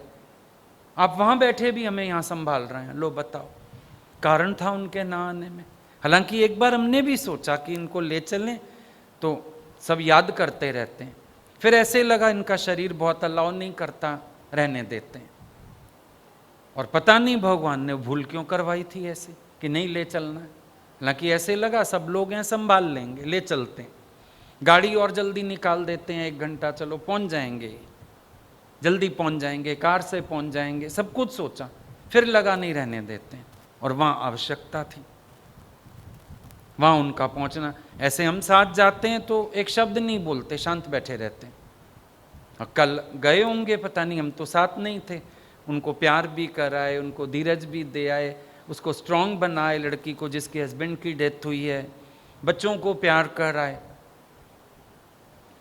अब जो रोल भगवान ने जिससे जाकर आना है। अब तुम बोलो सुपर्णखा अकारण आ गई, अकारण वो भी नहीं आई नाक कटवाने बीच में, नहीं तो कोई कारण ही ना बनता रावण का दुश्मनी करने का और पंगे लेने का। कारण था, हर चीज के पीछे तो कारण है। तो हमारे जीवन में जो घट रहा है उसके पीछे भी कारण है। हम ये क्यों सोचे कारण नहीं है। अब किसी के घर में ढोल बजता है, बैंड बजता है, कारण है। ढोल बजता है, हम कहते हैं कुछ होगा इनके घर में, कारण होगा ना। पागल थोड़ी है बिना कारण के ढोल तुमने बुलाया कभी अपने घर में ढोल वाले को बिना कारण? होगा उनके घर, बर्थडे होगा, शादी होगी, कारण होगा। तो बज रहा है ढोल उनके घर में, कारण है। ईश्वर की सृष्टि में कारण है। एक झोली में फूल भरे, एक झोली में कांटे, अरे कोई कारण होगा, कोई कारण है। फूल दिए हैं उसके पीछे भी कारण है, कांटे दिए हैं उसके पीछे भी कारण है। हर चीज के पीछे कारण है। हम क्यों नहीं विश्वास करते? ईश्वर की सृष्टि में कोई भी चीज अकारण नहीं है। अभी कितनी खोज हो रही है, हर पुरानी चीज के पीछे कारण है। अब इतने हार्ट प्रॉब्लम्स होने लगे, अब पता चला दालचीनी, भाई ये दालचीनी दही में खाओ, दालचीनी सब्जी में खाओ, ब्लॉकेज नहीं होने देती। बताओ, पहले खड़े मसाले यूज होते थे किचन में, अब कोई करता नहीं। अब कदर पड़ रही है, एक एक फ्रूट की कदर पड़ रही है, एक एक सब्जी की कदर पड़ रही है। ये सब्जी इसलिए अच्छी है, ये सब्जी इसलिए अच्छी है। कारण सेहत सृष्टि पैदा की है परमात्मा ने। हर चीज के पीछे कुछ ना कुछ फायदा है। मिट्टी भी बेकार की नहीं है। नेचुरोपैथी वालों के पास जाओ, मिट्टी का लेप लगा देंगे तेरे पेट पे, माथे पे। मिट्टी भी अकारण नहीं बनाई भगवान ने। हर चीज के पीछे कारण है। और तुम ऐसे ही सारा दिन खाली दिमाग है, काम कोई है नहीं, क्यों क्यों क्यों क्यों क्यों क्यों। एक लड़का देखा था हमने गुरुजी के उधर लखनऊ में, वो उसका दिमाग हिल गया था, उसकी बीवी मर गई थी, और क्यों मर गई, क्यों मर गई, क्यों क्यों क्यों, सारा दिन क्यों क्यों क्यों क्यों, और कुछ नहीं बोलता था, चलता रहता था, क्यों क्यों क्यों क्यों क्यों क्यों क्यों क्यों पूछ रहा है। बोला इसकी बीवी मर गई, कहता है क्यों मर गई थी, क्यों क्यों कर रहा। तुम्हारा मन भी ऐसे है ना पागल, क्यों क्यों क्यों क्यों यही करता रहता है सारा दिन। क्यों क्यों काहे करते हो। अंदर विश्वास रखो, परमात्मा का हुक्म है तो कोई कारण है इसके पीछे। It is very right which seems most wrong. अगर परमात्मा की तरफ से हो रहा है ना, तुम्हें कितना मर्जी गलत दिख रहा है, पर वो है ठीक, उसका हुक्म गलत नहीं हो सकता है। पर तुम्हारा मन ऐसा है, मूर्ख, क्वेश्चंस भी ऐसे करता है, बातें भी ऐसी सोचता है। एक प्रोफेसर था, उसको पागल प्रोफेसर बोलते थे। पागल प्रोफेसर जो था वो पढ़ाता था, जब नौकरी लगी ठीक था, धीरे धीरे दिमाग में फर्क आ गया, पर नौकरी से ऐसे निकाल नहीं सकते थे तो पढ़ाता था। एक दिन बच्चों को क्लास में कहता है, मुझे बताओ कि अगर हवाई जहाज की स्पीड 900 किलोमीटर प्रति घंटा है तो मेरी उम्र कितनी होगी। प्रश्न बनता है, हवाई जहाज की स्पीड से तेरी एज का क्या लेना देना। डंडा उठा लिया, बताओ नहीं तो कूटूंगा सबको। एक लड़के ने सीधा हाथ उठा दिया, बाकी तो सारे टेंशन में, प्रश्न ही नहीं बनता। एक ने हाथ उठा दिया, शाबाश बेटा बोलो। सर आपकी एज है 44 ईयर्स। तालियां बजाओ सब, एकदम ठीक बताया। बेटा पर कैलकुलेट कैसे किया। बोला सर मेरे भाई का एक दोस्त है हाफ मैड, वो है 22 साल का, आप है फुल मैड, 44 साल के हो गए। तो तुम्हारा मन पागल प्रोफेसर अजीब अजीब प्रश्न करेगा, अजीब अजीब तुम उत्तर दे देते हो उसको, फिर वो सेटिस्फाई हो जाता, ताली बजाता है, मैं समझदार, मैं बहुत सियाना। तुम्हारे ही सवाल हैं, तुम्हारे ही जवाब हैं, कहां से आ रहे हैं सवाल। तुम्हारा ही मन उल्टे सीधे क्वेश्चन करेगा, मेरे साथ ही ऐसा क्यों, मेरे साथ ही वैसा क्यों। उस दिन एक लड़का आया, मेरे साथ ही ऐसा क्यों। मैंने कहा देख भगवान का हुक्म ये वो, नहीं नहीं आप बताइए बताइए, आखिर मुझे कहना पड़े। मैंने तू नहीं सुन पाएगा, छोड़, नहीं आप बताइए ऐसा क्यों। मैंने कहा बचपन में पढ़ाई कितनी करी थी।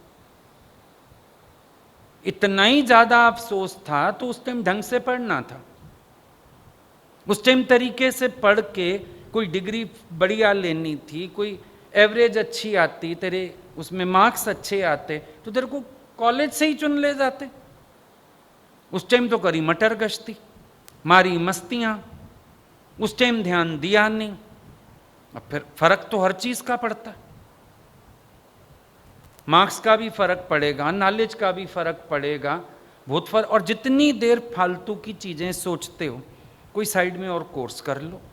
जितनी देर फालतू चीजें सोचते हो, अपनी ही सब्जेक्ट में और डीप जाओ, डिटेल्ड जाओ, ताकि कहीं इंटरव्यू दो, कुछ करो तो तुम्हारी नॉलेज देख के ही अगला रीच जाए। टाइम वेस्ट करना है भगवान के क्यों क्यों क्यों क्यों करना। भगवान के मंदिरों में जाके लाइन में लग जाना है, ले भगवान नारियल ले, ले भगवान पताशा ले, ले भगवान हलवा ले, ले भगवान पैसे ले। कुछ नहीं होने वाला। उसको बीटेक की पढ़ाई आती है, कृष्ण जी ने इंजीनियरिंग की हुई है, किसने की हुई है बताओ। भगवान को तो आता ही नहीं है सर, ये तुम्हारे यहाँ का है, भगवान जी कैसे दे दें बताओ। अपनी पुरुषार्थ की गति बढ़ाओ। ये देखो, अब वो लड़का मैं बता रहा हूँ ना जिसकी जॉब नहीं लग रही थी, मैंने उसको वहाँ रहते रहते अपने पास ही कई कोर्स करा दिए छोटे छोटे। कोई 2 महीने का था, कोई 1 महीने का था। कुछ अपने सब्जेक्ट में मास्टरी करने की कोशिश करो, तुम्हें बेनिफिट हो जिससे। अच्छी चीज तो सोचते नहीं आजकल के बच्चे, गलत चीजें सोचते रहेंगे, परेशान होते रहेंगे। भगवान को भी क्यों माने, भगवान ने कहा मेरे को मान, मत मान। बुलाया भगवान ने, मैसेज आया तुम्हारे मोबाइल पे व्हाट्सएप आया है, जीमेल आया है, क्या आया है? क्या हो बेटा मेरा मत्था टेक जाओ।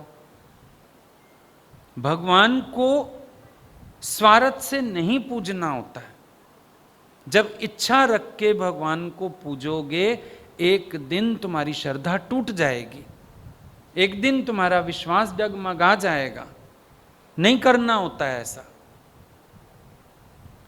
विश्वास रखना होता है, भाव रखना होता है और अपने मन को स्ट्रांग बनाना होता है। और विश्वास कौन सा? कि परमात्मा दे या ना दे, मेरी भलाई उसी में, करे या ना करे मेरी भलाई उसी में। ये विश्वास रखना होता है। कभी भी अविश्वास नहीं करना होता। ये अंदर हिम्मत रखनी होती है। भगवान मेरी हिम्मत बने, उसकी भक्ति मेरी हिम्मत बने, ये चीज होती है कि कोई बात नहीं परमात्मा, मुझे विश्वास है तुमने मेरे लिए कुछ और अच्छा रखा है, मुझे विश्वास है कुछ और भलाई तुमने सोची है, मेरे को नहीं पता पर अचानक मेरे सामने आ जाएगी। और आ जाती है, सबके सामने आ जाती है, कोई बड़ी बात नहीं। एक समय लगता है ना, हौच पौच होती है सारी। अब ऐसे तो तुम कभी हलवाई के यहाँ चले जाओ, हलवाई घर में लगाया हो, कभी कोई चीज़ बनती देख लो, ऐसे लगेगा ये तो सारा पता नहीं क्या करके बैठा हुआ है, कुछ कहाँ कटा पड़ा है, कुछ कहाँ बना पड़ा है, कुछ कैसा है। पर जब वो सारी चीज़ों को मिला जुला के टेस्टी सब्जी बना देता है, शाही पनीर बड़ा स्वाद बना है, छोले बड़े स्वाद बने हैं, बाद में ना बनते हुए तो पता नहीं क्या। और कढ़ाई देख लो, चूल्हा देख लो तो इतना काला, पर काले चूल्हे पे सफेद खीर तैयार होती है। काला चूल्हा है, खीर तो सफेद तैयार हो जाती है उस पर। तो क्या नहीं है परमात्मा के हाथ में?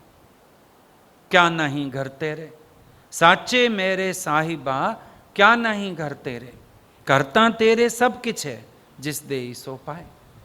अब समय पर मिलेगा, बैठो आराम से, तुम्हारा भी समय आएगा। तुम ये अधीरज क्यों हो? अभी समय आ जाना चाहिए, बस अभी भगवान को कर देना चाहिए, बस मैं तो अभी चाहता हूं, ये कोई बात नहीं। हम तो छोटे होते चाहते थे माँ बाप घड़ी ले दें, उन्होंने नहीं लेके दी ना। 8th 9th में पढ़ते थे बाइक ले दें, कॉलेज तक आ जा फिर मिलेगी। हमने तो चाहा, अभी आजकल तो 7th 8th के बच्चे चाहते हैं मोबाइल मिल जाए, आईफोन मिल जाए सीधा। माँ बाप बोलते हैं संभालने लायक हो जा। जब यहाँ के माँ बाप भी एक उचित समय की इंतजार करते हैं, और वो समय सालों भी हो सकता है। अच्छा, तुमने तो बचपन में किसी की शादी देखी, मम्मी मेरी भी शादी करा दो, कहती हाँ कराऊंगी कराऊंगी, घर चल पढ़ ले पहले, 7वीं पास हुई नहीं, शादी करनी है। माँ ने तो 20 साल बाद की डेट दे दी थी, भगवान ने 20 साल बाद की डेट तो नहीं दी। माँ ने तो 20 साल बाद की डेट दे दी कि कराऊंगी, 15-20 साल रुक जा, कराऊंगी, पहले पढ़ाई पूरी कर, फिर नौकरी कर, फिर कराऊंगी शादी। हमारा मन तो बच्चा है, ये ऐसी बातों पे मचल उठता है। पर परमात्मा देखता है हमें कब देना, क्या देना, कैसे हमारा इंतजाम करना, ये सब परमात्मा देखता है, और बहुत अच्छा ही करता है वो। इंसान की इच्छा, इंसान का लालच, ये उसको दुख देते हैं, और कोई दुख नहीं देता। हमारी इच्छा होती है कि हम जो चाहते हैं तुरंत फुरंत मिल जाए, अभी का अभी मिल जाए, बस चुटकियों में मैं अमीर हो जाऊं। आजकल तो हर लड़के को, नौजवान को तुम देखो, सारे शॉर्टकट में अमीर बनना चाहते हैं। आज सुबह भी मैंने सबको बताया था, आलसी लोग जो होते हैं ना, उनका दिमाग बहुत तेज होता है। लोग सब हैरान हो गए, आलसी का दिमाग तेज होता है, बहुत तेज होता है। सारा दिमाग वो इसी में लगा देता है, दूसरों से काम कैसे ले लूं और शॉर्टकट में काम कैसे हो जाए, कम से कम देह को तकलीफ देनी पड़े। आलसी आदमी का सारा दिमाग इसी में लग जाएगा कि कैसे मैं मेहनत कम करूं। और ये सारे नौजवान आजकल के आलसी, रात को 2-2 बजे तक सोना नहीं, सवेरे 10-10 बजे तक उठना नहीं, ख्वाब देखेंगे कि बस धन वर्षा हो रही हो, डॉलर बरस जाएं कहीं से, मर्सिडीज आके खड़ी हो जाए, बंगला हो, शॉर्टकट, सबको शॉर्टकट चाहिए। मेहनत करो, पुरुषार्थ करो। अब मेरी मानो तो हम तो कहते हैं नौकरी नहीं हो कोई बात नहीं, किसी की दुकान पे जाके खड़े हो जाओ, 5,000 ही ले आओ, 10,000 ही ले आओ, खाली मत बैठो। कोई कोर्स करो, कोई अपनी स्टडी डीप करो। खाली बैठने का क्या मतलब? मैंने इसको कहा नौकरी दिलवा दे, मैंने उसको कहा नौकरी दिलवा दे। नारियल है, पताशा है, ला दें। तुम इतने बनो स्ट्रांग, तुम इतने बनो काबिल, तुम्हें कोई छोड़ना ना चाहे। मजा तो ये है। अब अगर तुम भगवान के माशूक हो जाओ, दुनिया तेरे पे आशिक होगी कि नहीं होगी? राधा भगवान की माशूक है, आशिक नहीं है, माशूक है, भगवान उस पे आशिक है, दुनिया राधा पे आशिक है। कुछ पैदा करो, असर, कोई क्वालिटीज पैदा करो, आकर्षण हो तुम्हारी तरफ। उस तरफ तो हम सोचेंगे नहीं। परेशान होके दिखाएंगे, दुखी होके दिखाएंगे, बैठे रहेंगे ऐसे करके, सोच रहा हूं, सोच रहा हूं, सोच रहा हूं। हमारे भगवान बोलते मन को फोन लगा रहे हो, क्या सोच रहे हो? मैं सोच रहा हूं नौकरी क्यों नहीं मिल रही, मैं सोच रहा हूं नौकरी कैसे मिलेगी। ऐसे मिलती है, सोचने से मिल जाती है। सारे सोचते हैं आज। यतन में लगो, कुछ और करो, कोई स्ट्रीम चेंज करो, कुछ करो, कोई उपाय करो ना। Y seat idol? आइडिल क्यों बैठना है? और फालतू चीजों में दिमाग लगाने से अच्छा है कुछ ऐसा करो जो तुम्हें सेटिस्फेक्शन दे। तुम्हें भी तो सेटिस्फाई कर सकती हैं कुछ चीजें, नहीं कर सकती हैं? बहुत कुछ कर सकता है।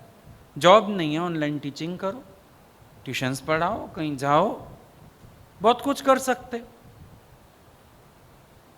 हमारे समय में जब हम लोग 11th-12th में थे, हमारे घर के पास एक कोचिंग इंस्टीट्यूट था। कोचिंग इंस्टीट्यूट क्या था? घर था, हस्बैंड वाइफ थे, 3-4 घंटे सवेरे पढ़ाते थे, 3-4 घंटे शाम को। हमको क्यूरियोसिटी भी रहती थी, पता चले। कोई उनको एक दिन सत्संग ले आया। मैंने उन लोगों से पूछा, मैंने कहा आप लोग इतने पढ़े लिखे हो के जॉब नहीं कर रहे हो?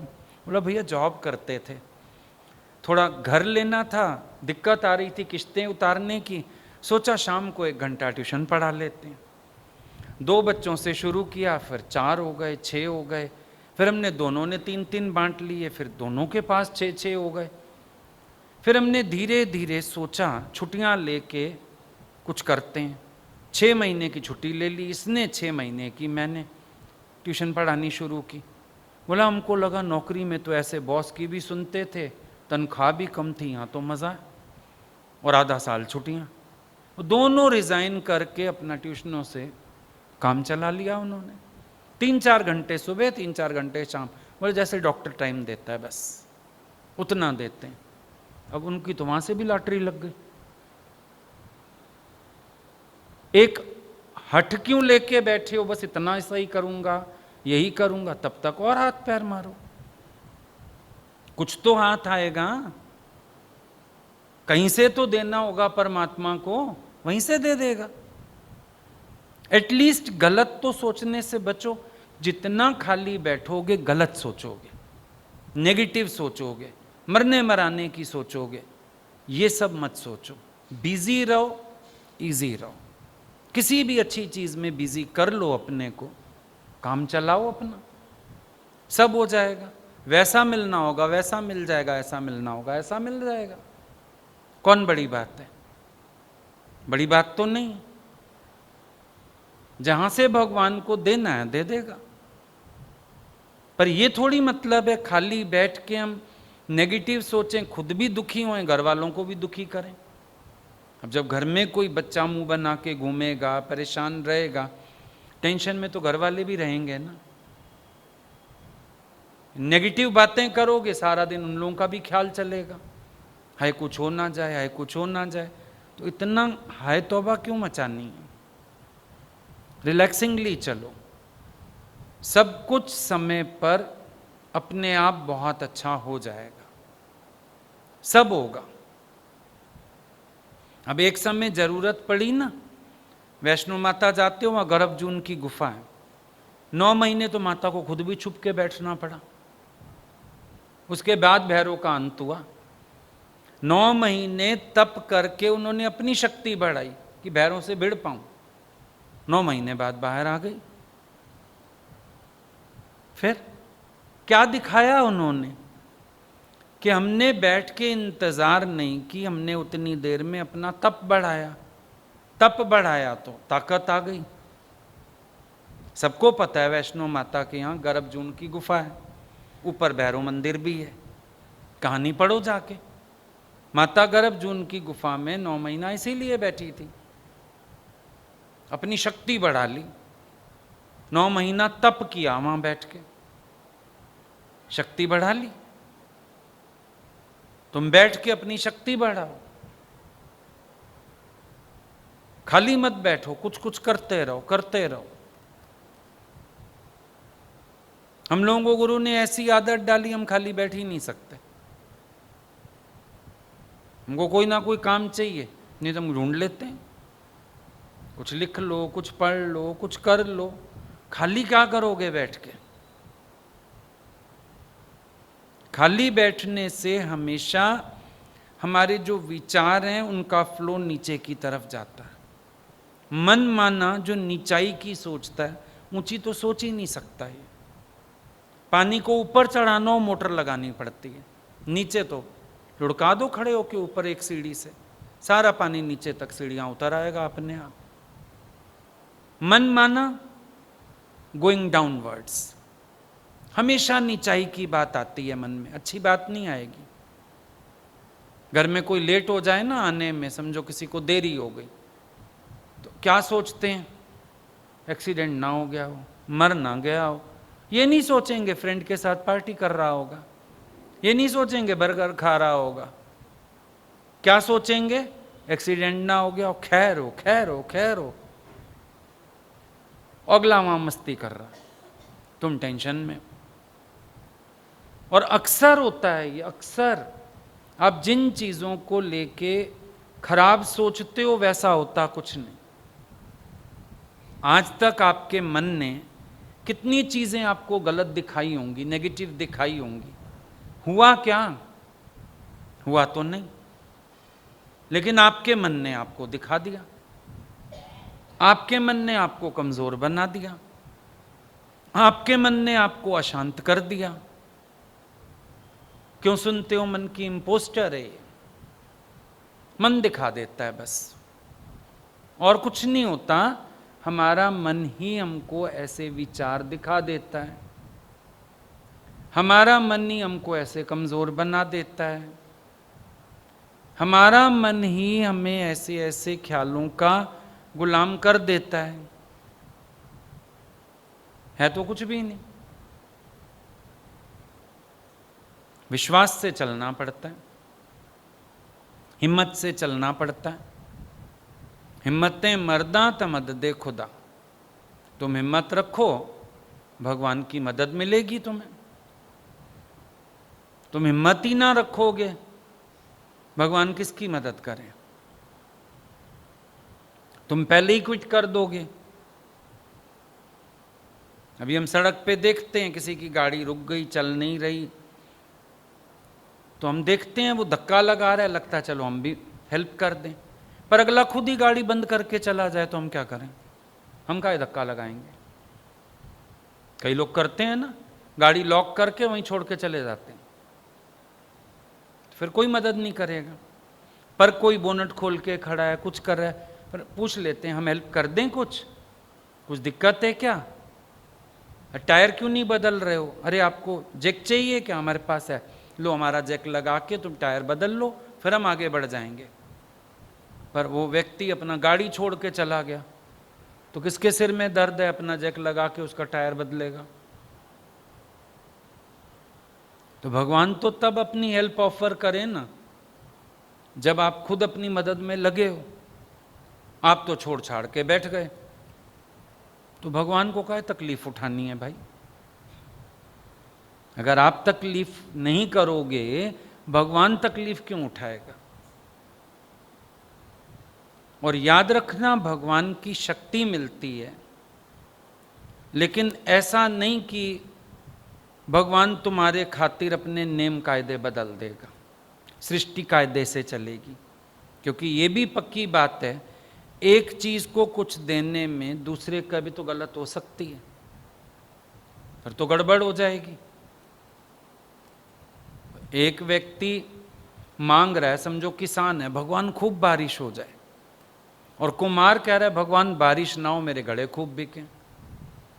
अब एक की पूरी करने में तो दूसरे का खारिज होता है ना, इसीलिए भगवान ने सबकी सुननी बंद कर रखी है। ये सृष्टि अपने हुक्म से चलती रहती है। तुम सोचते हो मेरी सुन ले, वो कहेगा मेरी सुन ले।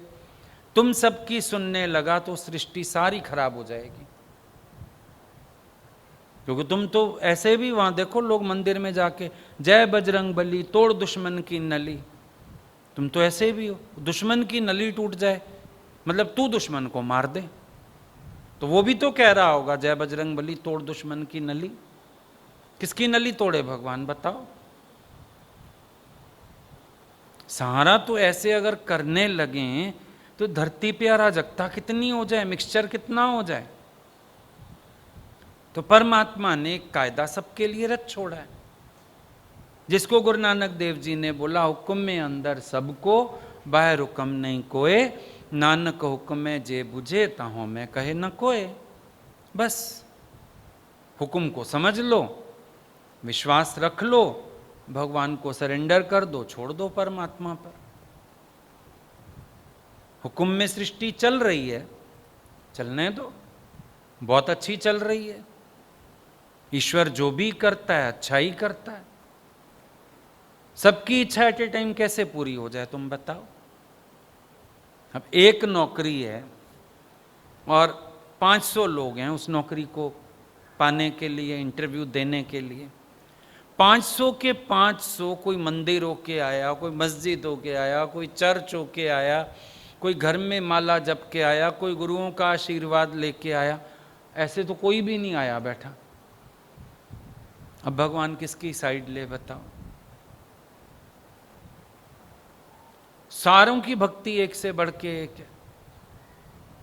स्कूल कॉलेज के पास देखो, कोई मंदिर, कोई फोटो ही रख दे एक, सारे बच्चे वहीं मत्था टेक के जाएंगे। पढ़ाई की किताब छूट जाएगी, मत्था वहीं टेक के जाएंगे। मत्था टेक के जाऊंगा, पास हो जाऊंगा। मत्था टेकने से कौन पास होगा? पढ़ाई करके जाओ, फिर आशीर्वाद भगवान का तुम्हारे साथ है। बिना पढ़ाई किए कोई केवल आशीर्वाद लेने आ जाए, कैसे हो सकता? फिर विश्वास रखो परमात्मा पर कि जो परमात्मा की मर्जी है वही सबसे अच्छा है। जो परमात्मा का हुक्म है वही दी बेस्ट है। विश्वास रखना होता है आखिर में, क्योंकि परमात्मा वो नहीं करेगा जो तुम कहोगे, वो करेगा जो परमात्मा को ठीक लगेगा, जो उसके हिसाब से ठीक है वो किया जाएगा। वो नहीं किया जाएगा जो तुम कह दोगे, जो तुम बोल दोगे, जो तुम अपनी मर्जी चला दोगे, वो नहीं किया जाएगा। ऐसा नहीं होता है। ऐसा होने लगा तो बहुत गड़बड़ हो जाएगी। तो कोई एक दूसरे को जीने ही नहीं देगा। हर कोई एक दूसरे को ओवर पावर करना चाहेगा। हर कोई अपनी इच्छा के चक्कर में दूसरे का बुरा कर देगा। हमारी मान के भगवान किसी का बुरा कर दे तो उसका मान के फिर हमारा बुरा करे, क्या हो जाएगा दुनिया में? ऐसे नहीं होता। परमात्मा की सृष्टि इंसाफ पे चल रही है। गॉड इज जस्ट, ईश्वर न्याय का धनी है और जो जो परमात्मा की ओर से हुक्म बना हुआ है वो होगा, तुम बस उसको स्वीकार करना सीखो। समर्पण का भी अर्थ यही है, एक्सेप्ट करना ही सरेंडर करना है। स्वीकार करने से बड़ा समर्पण कोई नहीं है। स्वीकार करते हो, इसी को समर्पण कहते हैं। ठीक है?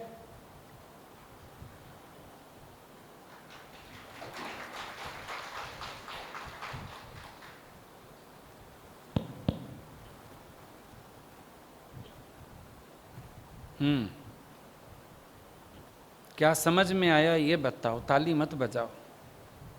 समझा क्या?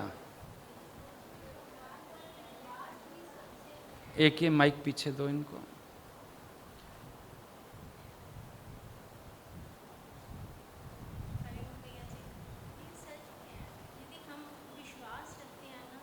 तो भगवान हम किसी रूप में पहचान करें तो वो पहचान में आता है। भगवान शब्द है, भगवान आसपास नज़र क्या मतलब कि सुनाई भी देते हैं। आप तो अंदर कैसे अपना आसन जमा लेते हैं वो समझ आया। मन तो बहुत कुछ दिखा के जा रहा था, बहुत कुछ दिखा रहे, लेकिन उस वक्त विश्वास ही काम आया मेरे। हाँ, विश्वास ही काम में आता है। विश्वास ही काम में आया। क्या गाड़ी अनाउंस करनी है तुम्हें? कर दो। ये आपकी ब्लेसिंग नज़र आती है, जो आपका बार बार साथ मिलना, जितना भी मिला है ना, वो बहुत बहुत बहुत मेरे काम आ रहा है। विश्वास ही हिम्मत है भैया, लेकिन एक बात है, आप वो लोग बोलते हो कि चैरिटी बिगिन एट होम।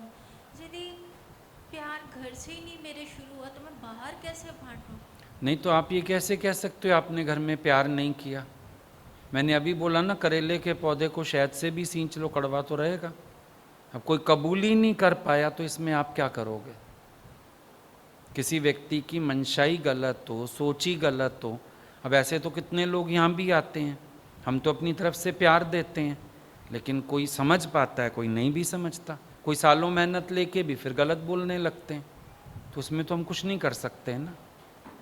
यदि कोई मेरे पास आके फिर वो कहें कि आप अपने घर में ही ऐसा है, तो फिर आप हमें क्या दे सकते हो, हमें क्या समझा सकते हो? तो उसके आगे बोलो ना, नहीं तो बोलो कि मेरे घर में मेरी तरफ से हो तो दोष है ना। जब सामने वाले की तरफ से कुछ गलत है उसमें मैं तो कुछ नहीं कर सकता। मेरी तरफ से कुछ गलत हो, मेरा कर्म गलत हो, मेरा स्वभाव गलत हो, मेरे विचार गलत हो, तब मैं कहूँ ना, मैं तो अपने ज्ञान के अकॉर्डिंग चल रहा हूँ, पर सामने वाले की मंशा में अगर दोष है तो इसमें मैं तो कुछ नहीं कर सकता। हल्का कर। अब राम जी के घर भी तो कैकई थी, फिर क्या बोले, राम जी गलत थे? उधर भी तो कैकई बैठी थी, मंथरा उधर भी तो बैठी थी, तो हर जगह है। इतने विचार अभी आते नहीं है भैया मन में। अब हम बता रहे हैं ना, समझ जाओ। अगले को समझा पाओ या नहीं, अपने आप को बता सको, अपने को स्ट्रांग बना सको, मोस्ट इम्पॉर्टेंट ये। ठीक है भैया, थैंक यू। एक ये HR नंबर की गाड़ी है 5303 5303। ये गलत बात है। दे दो माइक, दे दो। एक बहुत अच्छी बात लग रही थी अभी आपने मम्मी जी का भी एग्जांपल दिया ना, कि लास्ट टाइम भी इस टाइम भी कोई ना कोई बहुत बड़ी वजह थी पीछे जो हमें पता नहीं थी, और इतना आपने बोला अभी मैसेज भी आया और कितना उनको अच्छा लगा। वैसे चाहे वो कम बोलते हैं, लेकिन जितना भी उन्होंने वहाँ पे बोला होगा, कितनी उनको फील हुआ होगा। और एक अभी आपने बताया ना, वेटिंग टाइम का बेस्ट यूटिलाइजेशन। हाँ। वेटिंग टाइम का बेसिकली ना, उस वेटिंग टाइम में भी हम जो कर रहे हैं ना, उसको भी इंजॉय, वो भी एक इंजॉयमेंट होती है। सबसे पहले या तो जॉब चलो लग भी गई, या उससे पहले का भी पीरियड है, उसमें भी जो कुछ कर रहे हैं, चाहे हमारी स्टडी है या चाहे कोर्स है, उसको भी जब हम इंजॉय करना सीख जाते हैं ना, वो लगता नहीं है फिर वेटिंग। राइट। तो वो एक चीज़ लग रही थी कि अभी हम उस लेवल पे नहीं जा रहे कि वेट को भी कैसे हमने और क्रिएटिव करना है, इनोवेटिव करना है कि पता ही ना चले उसके बाद जॉब भी लग जाए, फिर वही चीज़ कंटिन्यू रहे, लगने के बाद भी फिर वही एटीट्यूड। जैसे आप बता रहे हो ना, हम टाइम वेस्ट नहीं करते उस प्रोफेशन में भी है, उसके बावजूद भी जो टाइम है उसमें भी वही चीज़ें कंटिन्यू है, वो एंजॉयमेंट। Right, good. हरिओम भैया, भैया ये बताए ना कि कोई कारण होगा। भजन तो बहुत बार सुना हुआ है, लेकिन आज बहुत सारे बताए ना, हर चीज़ में कारण है। जैसे बताया खाना खाने जाते हैं, वह एसी खराब है, कुछ है, क्या पता हमारा पेट खराब होना हो। हर काम में जैसे भगवान की तरफ से भी देरी हो रही है ना, तो हमारी भलाई है। मतलब बताया ना, ये सोच के ना कुछ मन जलाते ही नहीं है। बहुत अच्छा लगा। नहीं तो सारा दिन क्यों क्यों, जैसे बताया ना पागल प्रोफेसर है, भी सारा दिन क्यों, ये क्यों हुआ, ये क्यों हुआ, तभी तो झगड़ते हैं सारा दिन, बातें दिमाग चलाते हैं। बिल्कुल शांति होके बैठ जाए, कुछ है ही नहीं। All is well. बहुत अच्छा लगा, थैंक यू। हरिओम भैया, ये अच्छा लगा कि हर चीज़ के पीछे एक कारण होता है। भगवान कुछ कर रहे हैं, अगर कहीं बिठा रहे हैं, कहीं से उठा रहे हैं, उसके पीछे एक कारण है। हमें ये चीज़ तब समझ में नहीं आती, हमें जल्दबाजी रहती है, इम्पेशेंट हो जाते हैं हम जल्दी। तो मतलब वो टाइम पीरियड जो होता है ना, जिस टाइम हमें फिर रियलाइज़ होता है अच्छा ये इसलिए होना था, उस टाइम पीरियड के पीछे हम बहुत इम्पेशेंट हो जाते हैं। और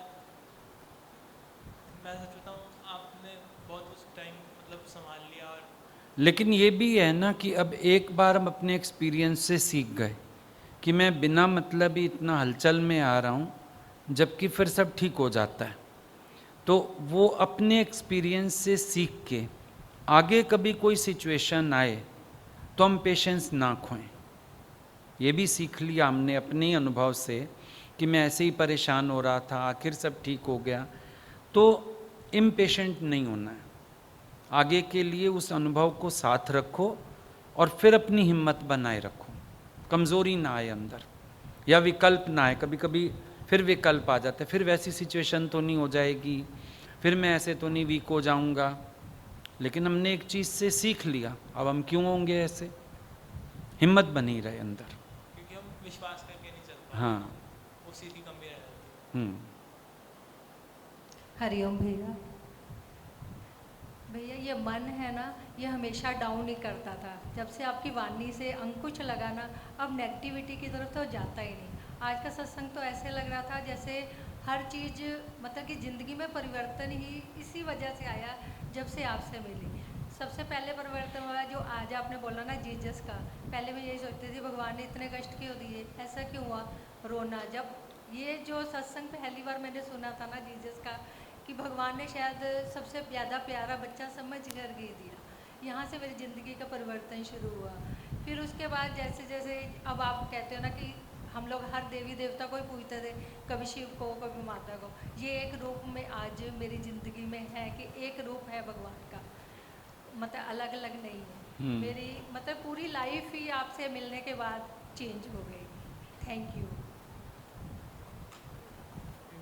अरे भैया, ये समझ आ रहा था कुछ नहीं मिल रहा उसमें भी कारण है। मतलब वो चीज़ बहुत अच्छी लग रही थी जो आपने पॉजिटिव एस्पेक्ट बता दिया ना उसमें, कि अगर नहीं कहीं मिल पाया तो उसके पीछे मतलब कुछ पॉजिटिव भी रहा होगा, तो वो बहुत अच्छी लग रही थी। भगवान ने हमारी कोई भलाई तो समझी होगी ना उसमें भी।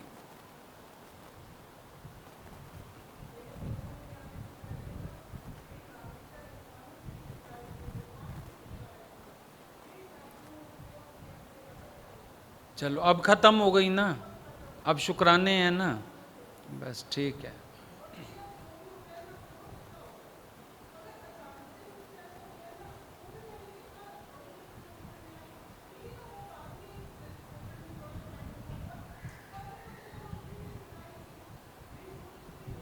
हमारी सोच नहीं जाती, भलाई तो है, राइट। हाँ, मैं ये बात समझ आई कि हमने अपना एक एम बनाया हुआ है, लेकिन भगवान ने भी तो अपना एक एम बनाया ना हमारे लिए, तो उस अकॉर्डिंग होगा। तो भगवान के एम के अकॉर्डिंग चल रहे हैं।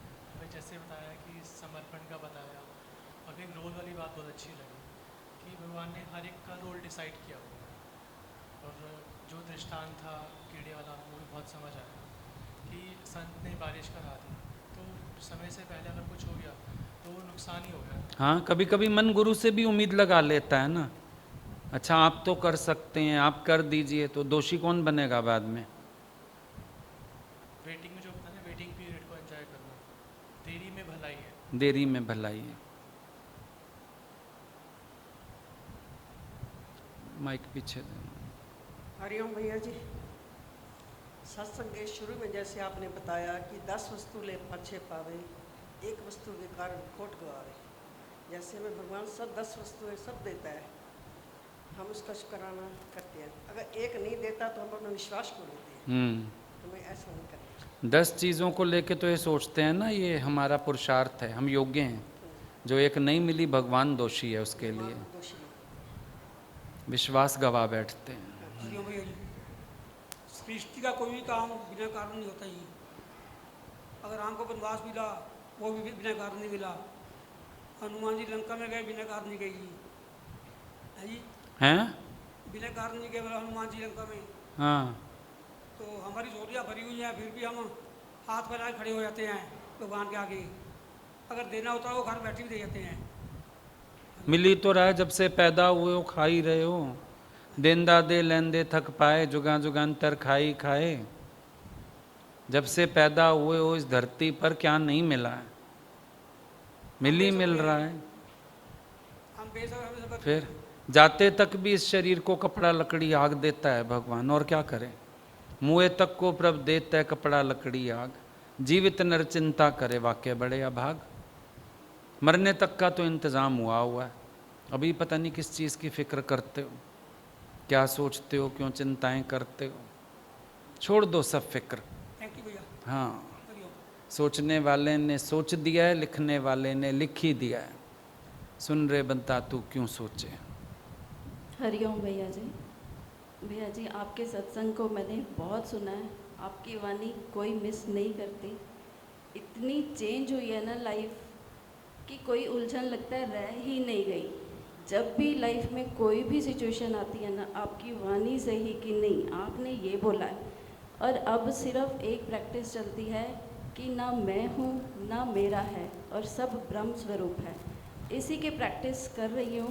आपका आशीर्वाद रहेगा, बहुत आगे बढ़ोगी। बहुत बढ़िया, बहुत ही बढ़िया। थैंक यू भैया, आपके बहुत शुक्र है कि इतनी मतलब लाइफ को ना आपने आगे कर दिया कि पीछे मुड़ के देखने का मन ही नहीं होता कि क्या हुआ। जो भी हुआ कोई रीज़न से हुआ, बहुत आगे बढ़ के आए हैं। आपकी वाणी इतनी ज़्यादा हमें क्लैरिटी देती है कि किसी से कुछ पूछने का ज़रूरत ही नहीं रह जाती। थैंक यू भैया। बढ़िया, बहुत बढ़िया।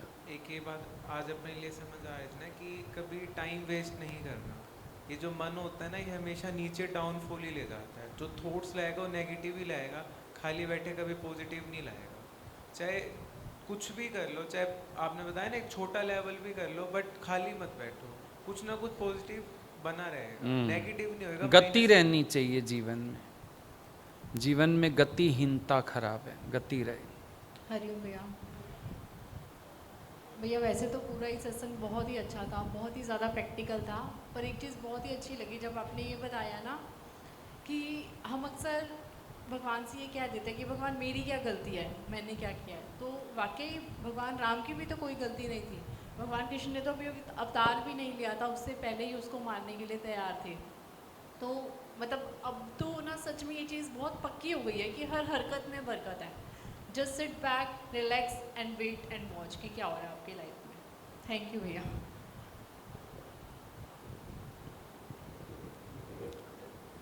आवाज़ नहीं आएगी आपकी यहाँ तक, सत्संग के बाद बात कर लेना। हाँ, दूरी ज़्यादा है। हरिओम भैया जी। हाँ भैया जी, हमारा बेटा है थोड़ा माइंड से थोड़ा वीक है, तो उसकी मतलब अभी तक तो हम जीवित है, उसकी फिर बाद में क्या मतलब क्या सोल्यूशन? आप चली जाओगी ना, भगवान थोड़ी चला जाएगा। नहीं, फिर उसका कैसे करें? मैं कह तो रहा हूँ आप चली जाओगी, भगवान तो नहीं चला जाएगा। आप क्यों सोच रही हो? जिस जीव को परमात्मा ने धरती पर भेजा है उसका भार भी उठाया है। आप ये ख्याल इसलिए कर रहे हो क्योंकि आप सोच रहे हो हम संभाल रहे हैं, हम ध्यान रख रहे हैं, हम नहीं करेंगे तो कौन करेगा। नहीं, जैसे वो बाहर जाते हैं ना, फिर हर समय टेंशन रहती है इसको, मतलब कोई ले ना जाए, या मतलब ध्यान तो रहता ही है, उसके लिए क्या करें? तो ध्यान रखने में क्या बुराई है? ध्यान तो जो ठीक ठाक होते हैं उनका भी रखना पड़ता है। जैसे वो कहीं जाता है फिर मन में आता है कि उसकी रक्षा, मतलब हम यही तो कह रहे हैं कि ध्यान रखने में बुराई थोड़ी ही है।